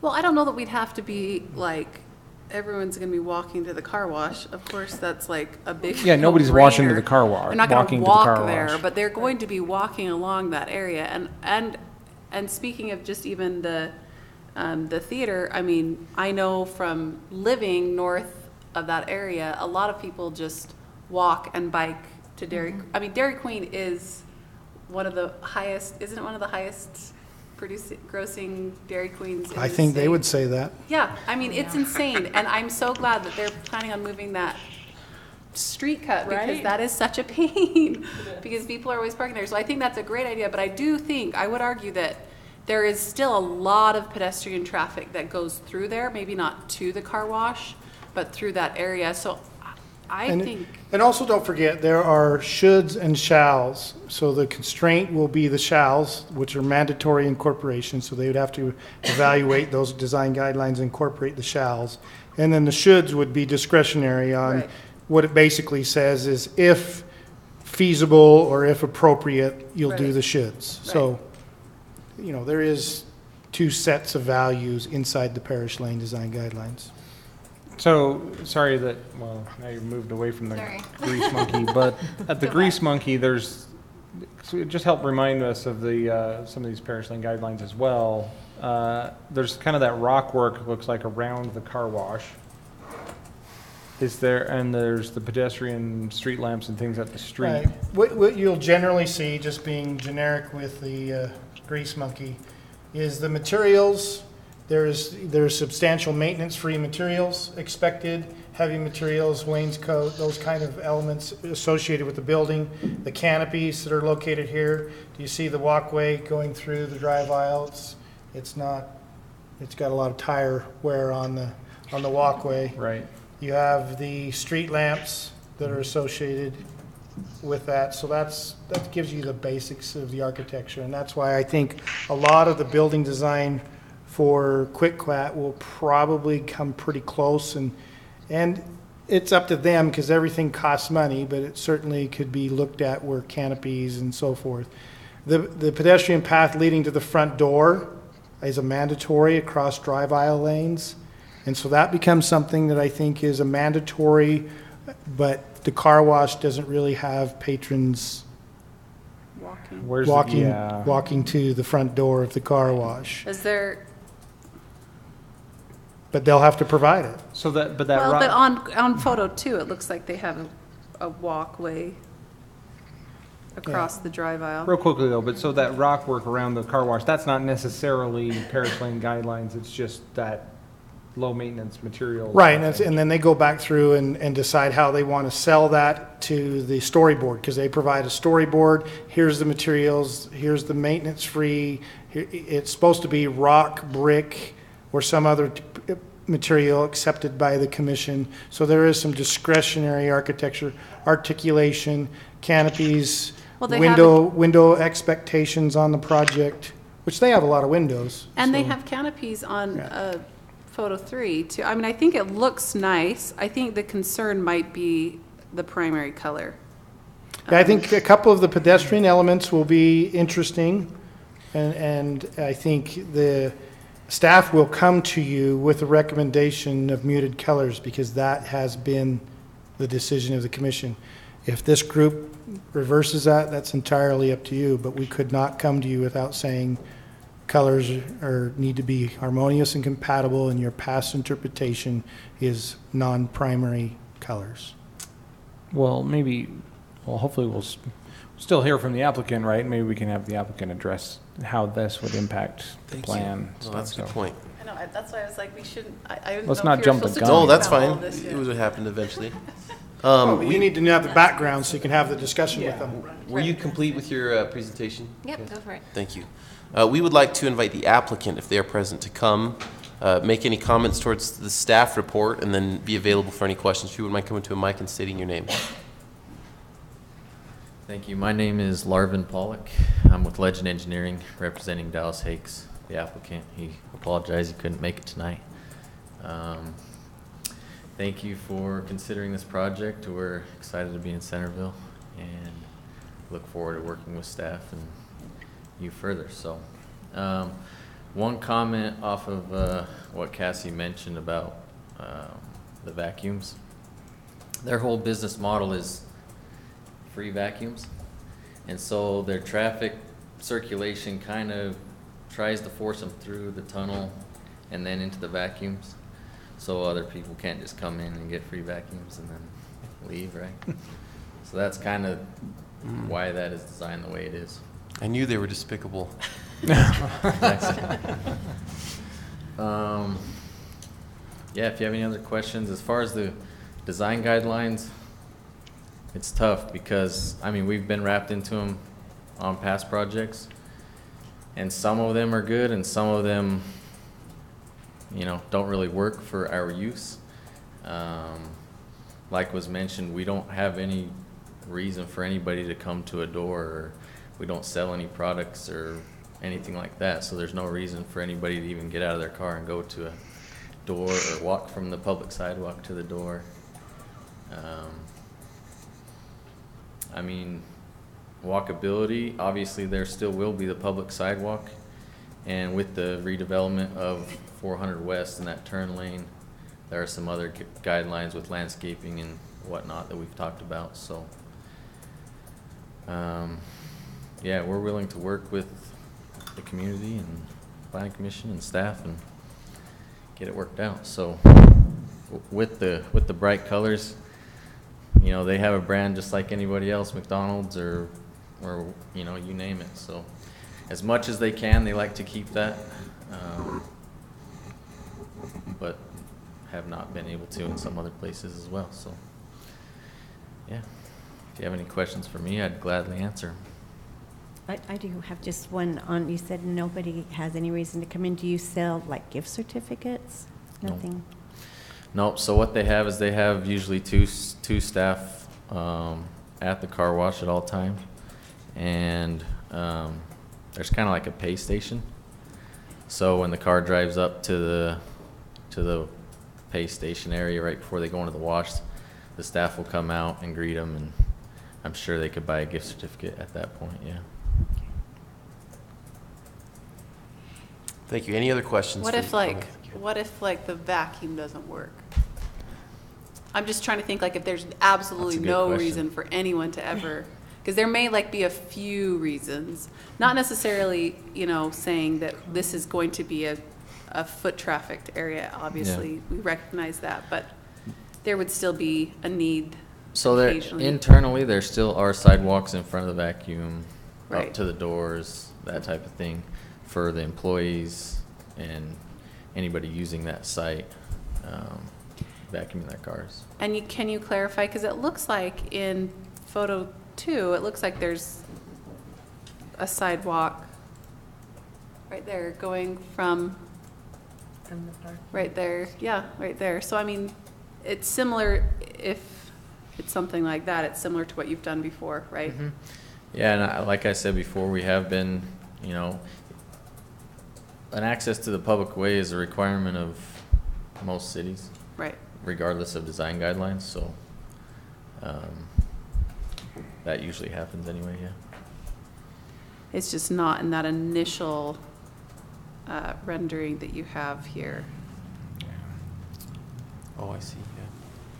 Yeah. So that's the only tricky thing.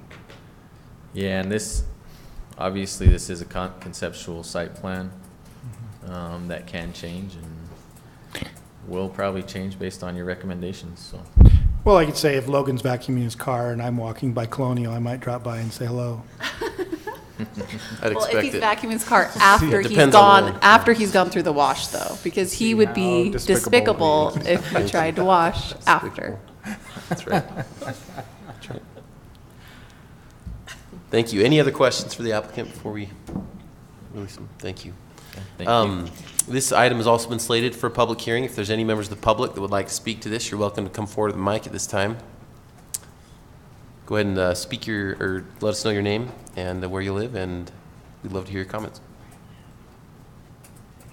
My name is Julie Thompson. My husband Scott and I have owned and operated the Dairy Queen for almost 19 years, and my mother is the property owner. We lease from hers. She's a resident of Centerville. I'm a resident of West Bountiful. So anyway, we're thrilled to have Quick Quack as neighbors. We've met with them. We think they're a perfect person to neighbor with. They don't compete with us for customers or employees, which is nice because the employee pool is small here.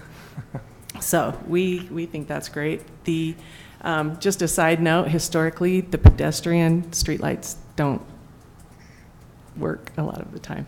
It's been a while since we drove around and counted how many were off and how many were on, but they're decorative more than they are functional. So as far as, you know, looking at those as something that would be helpful as safety-wise, I don't count on those. But we've had good response from the staff when we've said, you know, they reset the timers or whatever it is that is required. But get the line that contractors cut fixed again. Yeah. So historically, at any given time in the dark, not very many of them are lit, including ours. So I don't remember why, when we did the remodel, we didn't move over. If it broke down between us and KinderCare, that's been about 8 years ago. We are agreeable to that. It's bothersome and been worrisome to us to for a very long time. We're uncomfortable with the cars stacked out into the street. Our only concerns are it's not just us and Quick Quack that will be using that entrance. Yeah. And so you have multiple businesses served by that entrance, and where that is their entrance, their cars will mostly be going in there, and I believe exiting out in the shared exit near Colonial. But our customers, a large portion of them will leave there. Beans and Brews enters and leaves there. Some of the Grease Monkey does, and Subway. We also have people that try to cut that corner to skip the light, that come cruising around from both directions, trying to avoid the light. And so I'm just a little bit concerned with the traffic flow and our cars making a hard right and a hard left to get out of the parking lot. It's a very easy in, just an easy right for us, but for the cars exiting, they're going to cross the Quick Quack cars that are stacked. And the developers of Quick Quack, they weren't really concerned that their cars would stack out into that area, but just the cross traffic. Their customers are going to pull straight in. Our exiting customers, Beans and Brew, Grease Monkey, Subway is minimal. Very few of their customers leave that way, but they enter that way. Will be crossing their customers coming in straight. So that's a little bit of an issue for us. We've not talked with anybody from the staff about it. We've only talked with the developers about their desires for that, and they've related staff's, enthusiasm about it, and we visited that before. Corey, do you remember why we didn't move it then? Was it we didn't want to spend the money? My memory is we always want to spend as little money as we can, but I think don't it's in remember. the throes of what KinderCare was doing operationally, and eventually their closure, so it just didn't fit into a joint access.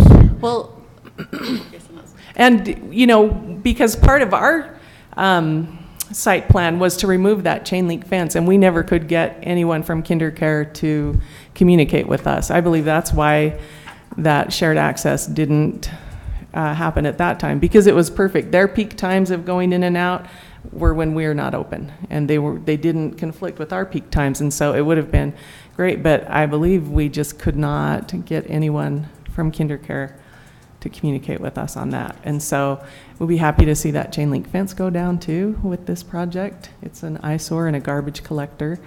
So we're open to that. We're also concerned though with the widening. From what we've been told is it's going to be a little more than what we sold the strip of property, the grass strip that is on 400 West, the city owns. At the time we remodeled, they purchased that from us for future widening so that it would just be very simple when it came time to widen 400 West. So that's why you have two mow strips. You have the one that borders the street, then you have the sidewalk, and then you have the mow strip, and that's where the street lights are, so that when that time came, nothing would have to be relocated. It was a good little cooperative thing there. So our concern, and because we haven't met with the staff about it, is how much wider is that going to be? We are so pinched on that property right now. We can barely do the business, and we're not the busiest one in the whole. how is that possible? I know. We are the busiest one in their system that is only open 6 days a week and doesn't serve breakfast. So there you go. But there is the Hurricane Dairy Queen in Utah actually is busier than we are. So I have a question for you. I You're know only this is show in town, so you know. public comment, but will you be redoing the parking if they? Yeah, like, and how see, will this is something we haven't discussed with staff either. So it would require, we just can't afford to lose any parking spaces whatsoever. That is such a huge concern, and we have really enjoyed, as has Colonial, the parking available from a vacant KinderCare. You know, that's our overflow parking, and Colonial also enjoys it. So we lose that, which wasn't our right anyway to use, but we lose parking stalls there. So there's that FedEx box there, kind of on at the exit of our property. So that's removed, and those 2 stalls.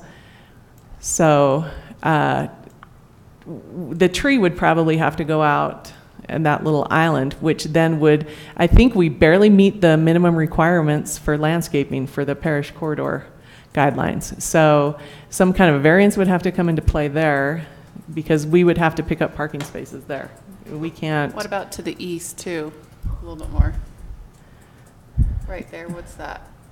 That's just angled parking. There's a garbage dumpster.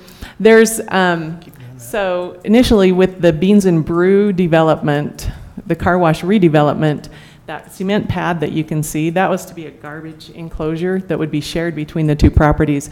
But there's a Rocky Mountain Power transformer box behind there, and they have a 15-foot easement all around it that they would not waive even on one side. So that was scrapped. So to the left of that pad, you see our dumpster. It's worth revisiting with Rocky Mountain Power to see if we can get that waived on the one side. But we're not hopeful on that. Then we would pick up a parking spot. Our customers do use Beans and Brew and the AT&T overflow during lunch times. We can't really do anything about that, but we're sad. But our peak times are not Beans and Brew's peak times either, so that's helpful. So our concerns are what parking spaces we would lose and if we can pick them up, and also if the widening of 400 West, if we lose any of the parking, and it doesn't look like parking, but construction trailers park, just, you can see the yellow lines for our drive-through. And so we have a lot of construction workers that come in, and they're often pulling trailers, and so they park along the grass there. Yeah, right in there. Also, when our sign is worked on, when Young Electric comes in, their big boom truck comes in and it parks there. And so if we lose any of that asphalt, it pinches too much with our drive-through to allow some longer cars to park there. It also removes any escape from once you're in line. If for some reason you needed to get out of line, there's no way to get out, and you can't really do a U-turn there where the parking spots are on the west side of the building. So we have that concern. When we go to Chick-fil-A, if something happens and we can't get out of the line, you're stuck until you're stuck. And so anyway, those are our concerns. We can't lose any parking spots and still stay there. We're at the max of what we can do in that space, and there's nowhere where we can expand in any direction now. We talked with the Grease Monkey. Our concern also was what the construction footprint would be. When Beans and Brew, when that was redeveloped, their construction footprint was all over us, and it was really... Talk about Jiffy Lube? No, Beans and Brew. So when the car wash was redeveloped to the east of us, they fit that, that is a big building, the max that could fit in that space. Their construction could not fit on their property. And so their cement trucks were staged all, blocking our drive aisle during peak times, and their garbage was all over, and they were cutting our lines, and it was really hard to work with. And so it was great with Grease Monkey. They've assured us their construction footprint fits on their property. And it's something to, think of when you have properties now that are being redeveloped and they barely can squeeze that building in that property. Where do all the construction vehicles go? Where do they keep everything? A lot of it really impeded us, but we're excited to have these guys. We just have the concerns before you have a final approval as to, and one, we put a fair amount of money into that entranceway to update it, to have the cross, whatever that's called, the stamped concrete entrance, to have the wheelchair accessible things. And so to have to move that or to redo it, that's costly. To take out that island is costly. Also to lose, all of that green space on the west side is aesthetically not attractive either. So, we're agreeable, but we need to meet with staff to see for sure what their plan is, what their understanding is of it so far and how it's all going to work out. But we're agreeable. Thank you. Thank you. Any other members of the public that would like to speak? Now's the time. Seeing no other members of the public other than applicant that spoke, we will close the public hearing. The applicant, if you would like, you're welcome to respond to the public comment, but you're not required to. Before you get the applicant, give me a chance so the applicant gets the last word. Okay. You always get the last word. Just real quick, mentioned to work with staff. Well, staff is also not sure what the state's going to do. This would be a state project, not a city project. So I know that they have had some traffic engineering work done in their preliminary designs. Kevin, our engineer, understands some just basic outline issues about the traffic.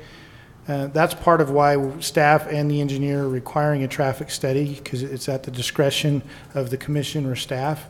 Staff has already exercised that discretion and requested a traffic study to be submitted as part of, if this moves forward, that they have to do a traffic study. Part of that is the understanding of what's the expansion of 400 West, what does that entail, what do they think the maximum footprint would be, what's left over. We don't know ourselves. So that Could currently, they take from the bank? what's that? Could they take from the bank? That's what we have to, I think it's the issue of how lanes line up is going to be the driver of how that design takes place. So there may be some influence that the city and property owners have. There may be very little influence that the city and the property have based on what they decide. So they've preliminary, they're working with a traffic engineer already to get with the state. Kevin is our city engineer has communicated with them to get with their traffic firm so that they can assess what's going to be taken. That helps us identify where the access should be. We have a concern of the same with the radiuses and the circulation of that joint access. So we're waiting for a traffic engineer to look at that also. So we've already requested it, and we don't have those answers. And so we'll be working with the applicant if this moves forward through the final site plan process to understand that. And of course, we'll always be encouraging the applicant, if we're going to go into this joint use access, that they work with Dairy Queen. Just by ballparking discussions, the elimination of the parking, you see all the angled. There's early ideas in the measurements that can turn to a 90-degree and make up those missing spaces. Not absolutely positive, but that's what the early discussions, so that Dairy Queen doesn't have a loss of parking. But that, again, is all part of that discussion. So we don't have the answers. So the question becomes, is do you want the answers before you move on from conceptual? We don't think you need to. The issue will be is, will it be a joint use with Dairy Queen or will it not, is going to be the ultimate answer. And I think staff's position is we want the joint use, because the project of UDOT makes the circulation work better if there's a joint use. More better, even better, bestest. More better. Corey, sorry if I missed this before, but if it's a joint use, that joint access there, does that require an amendment to the site plan for Dairy Queen? Yes, and that's part of the discussion is once we get close to the finalization of where the design elements are, you'll see staff then communicating that as part of any approval, if it's a joint use, Dairy Queen now becomes engaged in amending their site plan and getting that approved. So I think we've heard, operationally, Dairy Queen's kind of at the limit for parking. From a code perspective, what's their required parking? Do we run into that? I don't remember back when they did the remodel. They satisfied the parking. I just don't know from the code whether it was exact number, 2 extra stalls. I think what you're hearing from Dairy Queen is regardless of the code, our operation needs this many. Yeah, that's pretty clear. But I mean, what I'm saying is if we go to that amended site plan, do we run into a situation now where we,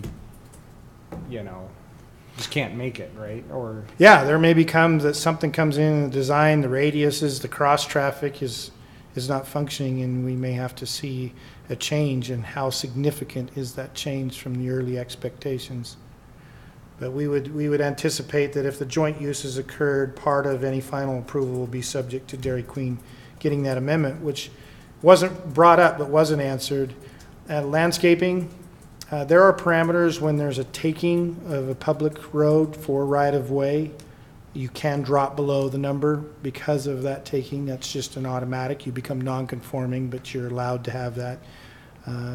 If that's not the case, there's also waivers of strict compliance built into the system too, that you would have to evaluate if it drops below and whether you would allow it to. Thank you. Before we get too far, I'd like to invite the applicant to come up to respond to the public comment if you would like to.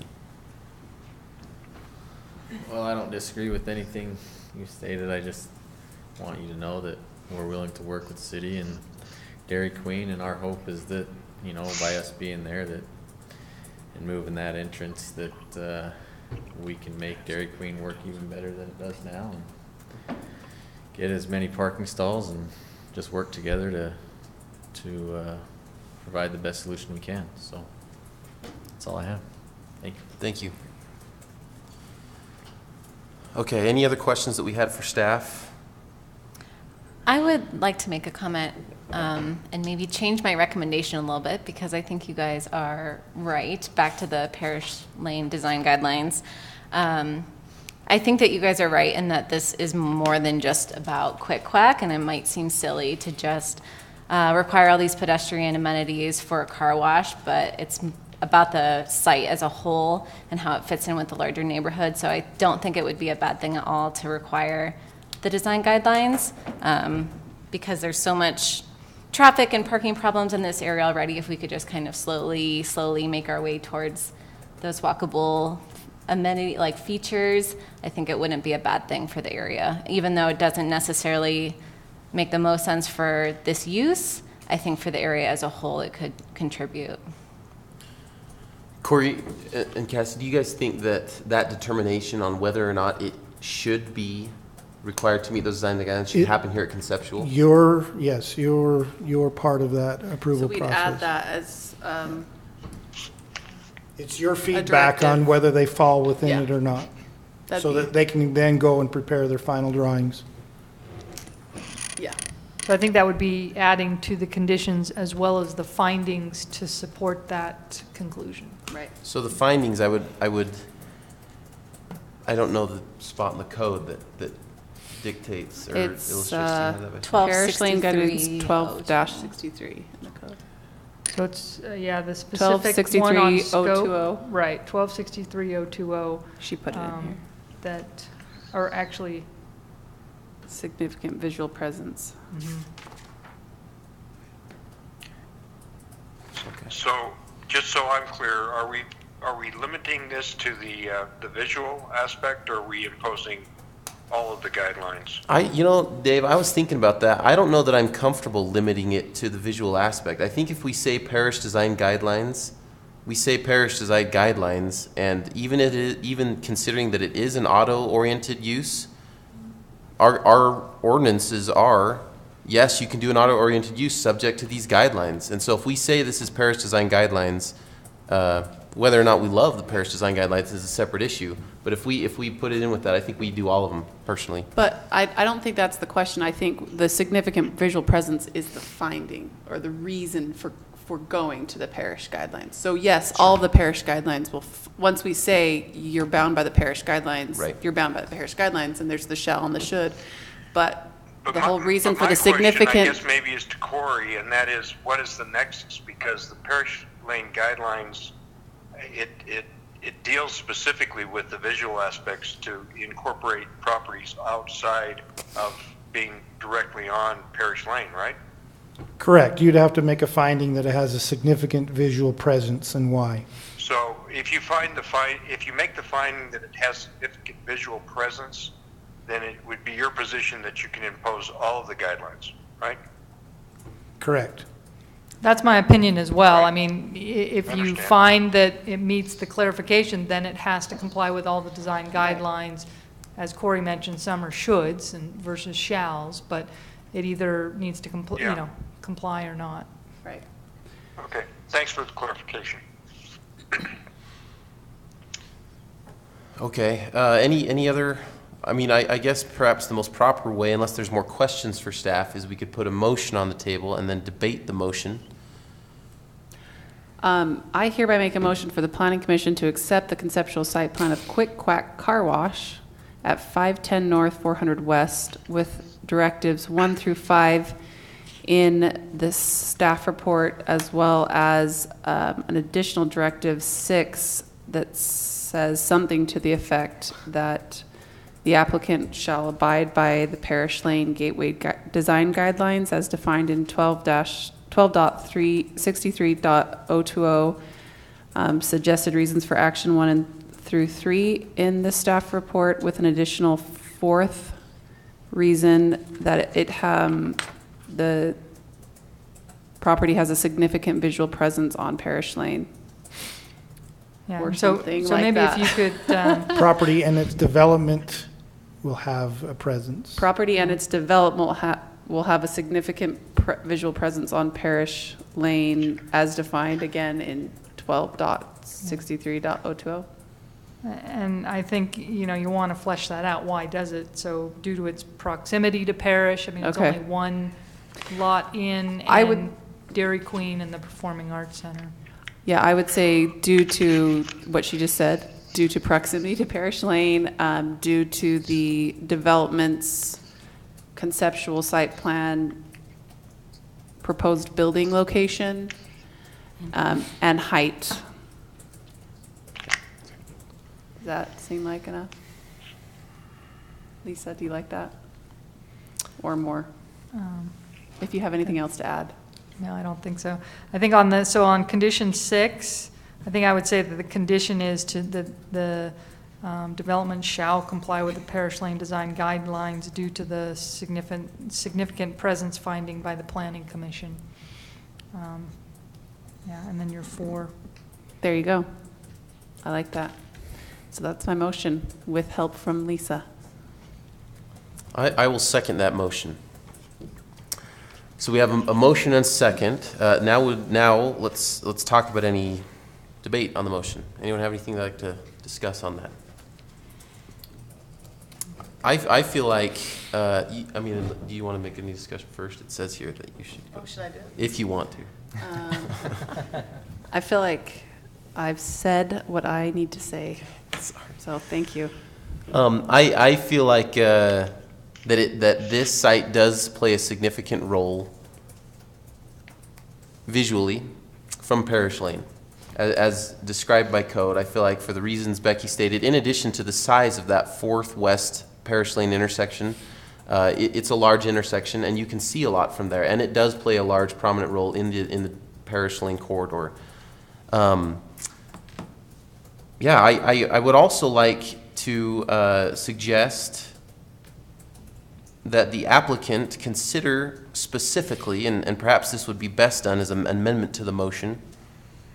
Oh, I lied. No, we have that covered in the others. Never mind. Generally, that the parking requirements for the Dairy Queen are considered, landscaping requirements will come up as we review the site plan, and that the traffic flow from the Dairy Queen patrons leaving to the west is considered, and I think that will be covered in the items that we have in the action. But in generally, I'm in support of the motion, and I'm inclined to vote for it. Any other comment or debate? We will take it to a vote. In that case, Commissioner Gina Hirsch? Aye. Aye. Aye. Aye. Aye. Aye. Thank you. The motion passes. Thank you. Moving on to the, I believe, final item. Yes. On the agenda, we have yet another public hearing, a zone text amendment regarding incentives for historic landmark register. Turn time over to staff for a report. Okay, thank you much. This was given to me by the Landmarks Commission because I have noticed that when building permits come in, Obviously, you guys know about the Dual Creek historic incentives. For everyone located in the Dual Creek historic neighborhood, we offer these building permit incentives, which go from anywhere from 25% off your building permit to 100% if you're on the National Register list of historic places. But there are quite a few houses that are outside of the historic district that are also on this National Register, which we call the Historic Landmarks Register. And almost, if not all of them, are on the National Register, so it's kind of a crossover list here. But these houses on the National Register and on our Historic Register are not eligible for these same historic incentives that the Dual Creek neighborhood is, simply because they're not in the neighborhood. So we didn't really think it was fair to all these people with this historic homes. We want to offer these economic incentives for them to maintain the historical character of their home in the same way that we want everyone in the Dual Creek neighborhood to do the same. So there are two types of incentives that we offer for this neighborhood, and one of them is for those on Main Street and for those not on Main Street, but the ones that are on Main Street are mostly applicable because of the Main Street overlay that also exists in the Dual Creek historic neighborhood, so I thought it would be best to only apply the non-Main Street incentives. So if people are doing construction, alterations, remodels on a historic home, if they maintain the integrity of the historic home itself, and it would still remain on that list after construction, they could get up to 100% reduction on their building permit. And then if they're doing any kind of new construction on the home, like building a garage addition or, I don't know, something else on their property, they could still apply for the 25% reduction. So we just thought it was fair to offer these incentives to all historic homeowners across the city that are on our National Register, as well as those in the district. Thank you, Cassie. I have a question, if I may. Excuse me. It seems to me that this is a great idea generally, and I'm certainly not opposed to it, but I'm not sure it's ever been presented to us as a commission what the criteria is or are for the determination by the Landmark Commission as to what is deemed a historic landmark. I guess we kind of take by default, if you will, that if it's on the National Historic, that it's met certain criteria. But I don't know that I've ever had it explained to me by the Landmark Commission exactly what their parameters are in making this determination. And as I look through the staff report, it appears that what is being proposed is that the Landmark Commission has that authority to deem the alterations and modifications of a structure appropriate for these discounts. Yes, they do. I guess what I'm saying is that, you know, it's a fiscal consideration for the city because the city is losing revenue on this, and I guess we ought to look at least at the checklist that the Landmarks Commission uses to determine whether these properties qualify. Sure. So they go through a list that is, and so to determine if they're on the list or to determine if they would get the incentives? Right, to determine if they would be qualified to get the incentives. Yeah, so let me find that. Maybe it's could you it's do both, offered- Cassie? Sorry? Could you talk about both? If they make the list and then if they get the Okay, so now, most of the time, those that qualify on the National Register of Historic Places, right, it is essentially the same list as our Historic Landmarks Register. We only have 2 homes that are not on the National Register, so they're essentially the same list. And so if you get on the national list, you're going to get on our list. To qualify for the incentives is a very long list that's outlined in our zoning code that is the same list that the National Register uses. So it goes through coloration and materials and a bunch of questions about the architecture just to determine if it's similar and in line with the rest of the historic character of the building. So that is all determined by the Landmarks Commission, and we have a form for that that we go through together, and they all vote if it qualifies. So. Thank you, Cassie. Yeah. Thank you. Any other questions for staff? I hope that answers your question. Yeah. I'm not sure if it It did. did, thank you. Yeah. Yeah, any other questions for staff on this item? If not, this item has been slated for a public hearing, so we would like to open the public hearing at this point. If for any members of the public would like to speak to this. Seeing none, come forward. We will close the public hearing. Actually, are we required to have an applicant come forth on this? Probably not, because it's the Landmark Registry. Landmarks Commission is your applicant. Okay, and seeing that we have no representation from the Landmarks Commission, we'll skip Cassie that. is staff to the Oh. Landmarks, so she's Okay. carrying that recommendation forward to you. Thank you. Thank you, Steph. Great. Well, in that case, we are at the point of further questions for staff and or the applicant, and if we have no questions, we can move on to a motion. I'll make a motion. I've got a question.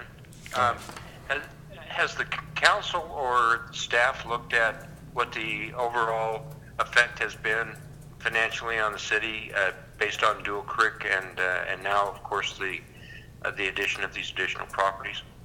So far, Has I it been think we have significant or not so one much? person who received a 25% discount. Right.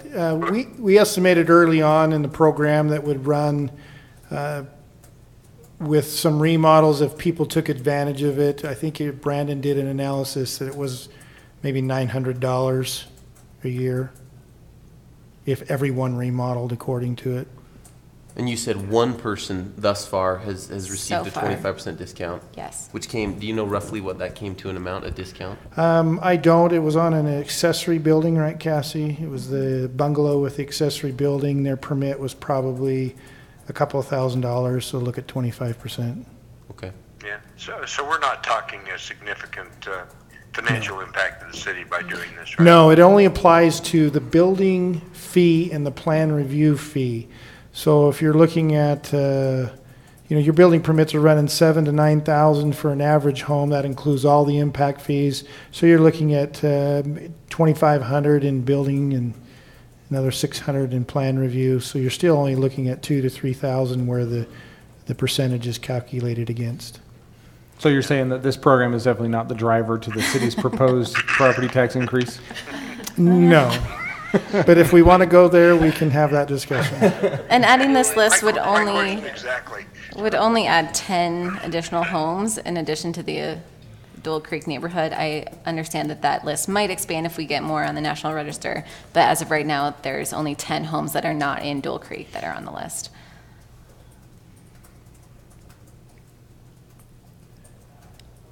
Okay, I'd like to make a motion that the Planning Commission recommend approval of the proposed zoning text changes to Code 12.61.100C1 and 12.48.103 as outlined in the staff report with recommended reasons for actions A through C. It'll actually be 1249. I'd like to change my motion to 12.49.103. I'll second it. We have a motion and a second. Any discussion or debate on that motion? Seeing none, we'll go to a roll call vote. Commissioner Hurst? Aye. Aye. Aye. Aye. Aye. Aye. Thank you. Passes. Moving on to the last item on the agenda, we will turn the time to our Community Development Director for his report. We have 2 items scheduled. Fortunately, I suppose, it's this group's work that is a follow-up to. If you remember the construction sales and service definition issue, we've prepared or are preparing, where were we at? Didn't we prepare it? To re-add that, to create the new definition and the parameters that we discussed as a result of that, of the City Council's request for you to review that. So we'll be responding and noticing, creating the the definitions, looking at the use list, and then looking at the outdoor storage parameters and coming to you with the crafted language of that. And then the Southeast Community Plan, in current draft, is trying to answer some of your questions. I sent out an email to the city manager. I did CC Chair Hershey so that he could see the parameters and provide any feedback. It's been interesting, some of the emails coming back and clarifications on what it means for Island View Park and what is that grant system. We've done some preliminary work in looking at the county valuations, looking at impact fees, and so we're trying to make sure we can get at least some information to you on that issue for that meeting. Whether I get all the answers yet is yet to be determined, but we're scrambling to get that. So that's our two agenda items. You do have some tablings, like the Bridge Community Church was trying to get to this agenda, but they've pulled, and you're going to come back to your next agenda at the end of the month. So, and there's a few submittals there. So for now, two items for your next meeting. Yeah. Would it be appropriate, Lisa, how would we go about asking or directing staff if the commission feels like it's important? Would I make a motion to say to look into inclusionary zoning as a follow-up on the discussion that we had today? What would be, if, I mean, do people... I think you can make any directive to staff, balance that with your previous goals that I sent out to you that we have not gotten to yet. And so I think it's something that you probably need to go back through again and maybe schedule a work session or request a work session with the city council so you can prioritize your expected workload and get some feedback from them. I think it would be appropriate to make a motion for intent of the commission to review those. If you'd like to make that motion, I think that makes that gives staff some direction. Okay, I'll make that motion then to review your goals. Review our goals and include inclusionary zoning as a priority, and direct staff to look into that and work with staff to have a work session or something with the city council. With the city council. Okay, we can make that request. Second. I would second that. We have a motion and a second. Sorry, Dave, Gina beat you to the punch. She's the second. Oh, okay. Fair enough. And She's so soft. Yeah, any debate on that motion? We'll just do all at once. All in favor? Aye. Aye. Any opposed? Aye. Thank you. That motion passes. Thank you. If there's nothing else, the chair... Do we want to say goodbye to Chair Hershey? Chair Hershey, you hold on just a sec. I got one thing I'd talk to you about after. The chair pro temp will entertain a motion to adjourn. Well, first of all, let me thank you all for accommodating me tonight. This was not my plan, but I'm grateful that I had the opportunity to participate. Well, did you see us on YouTube and delayed? No, I've been reviewing the notes as we went through, so sorry. I couldn't multitask on this one. Let's see if we can wave to. He's not watching. He's going to show up in about 10 minutes. Anyway. Great. I hereby make a motion that we adjourn.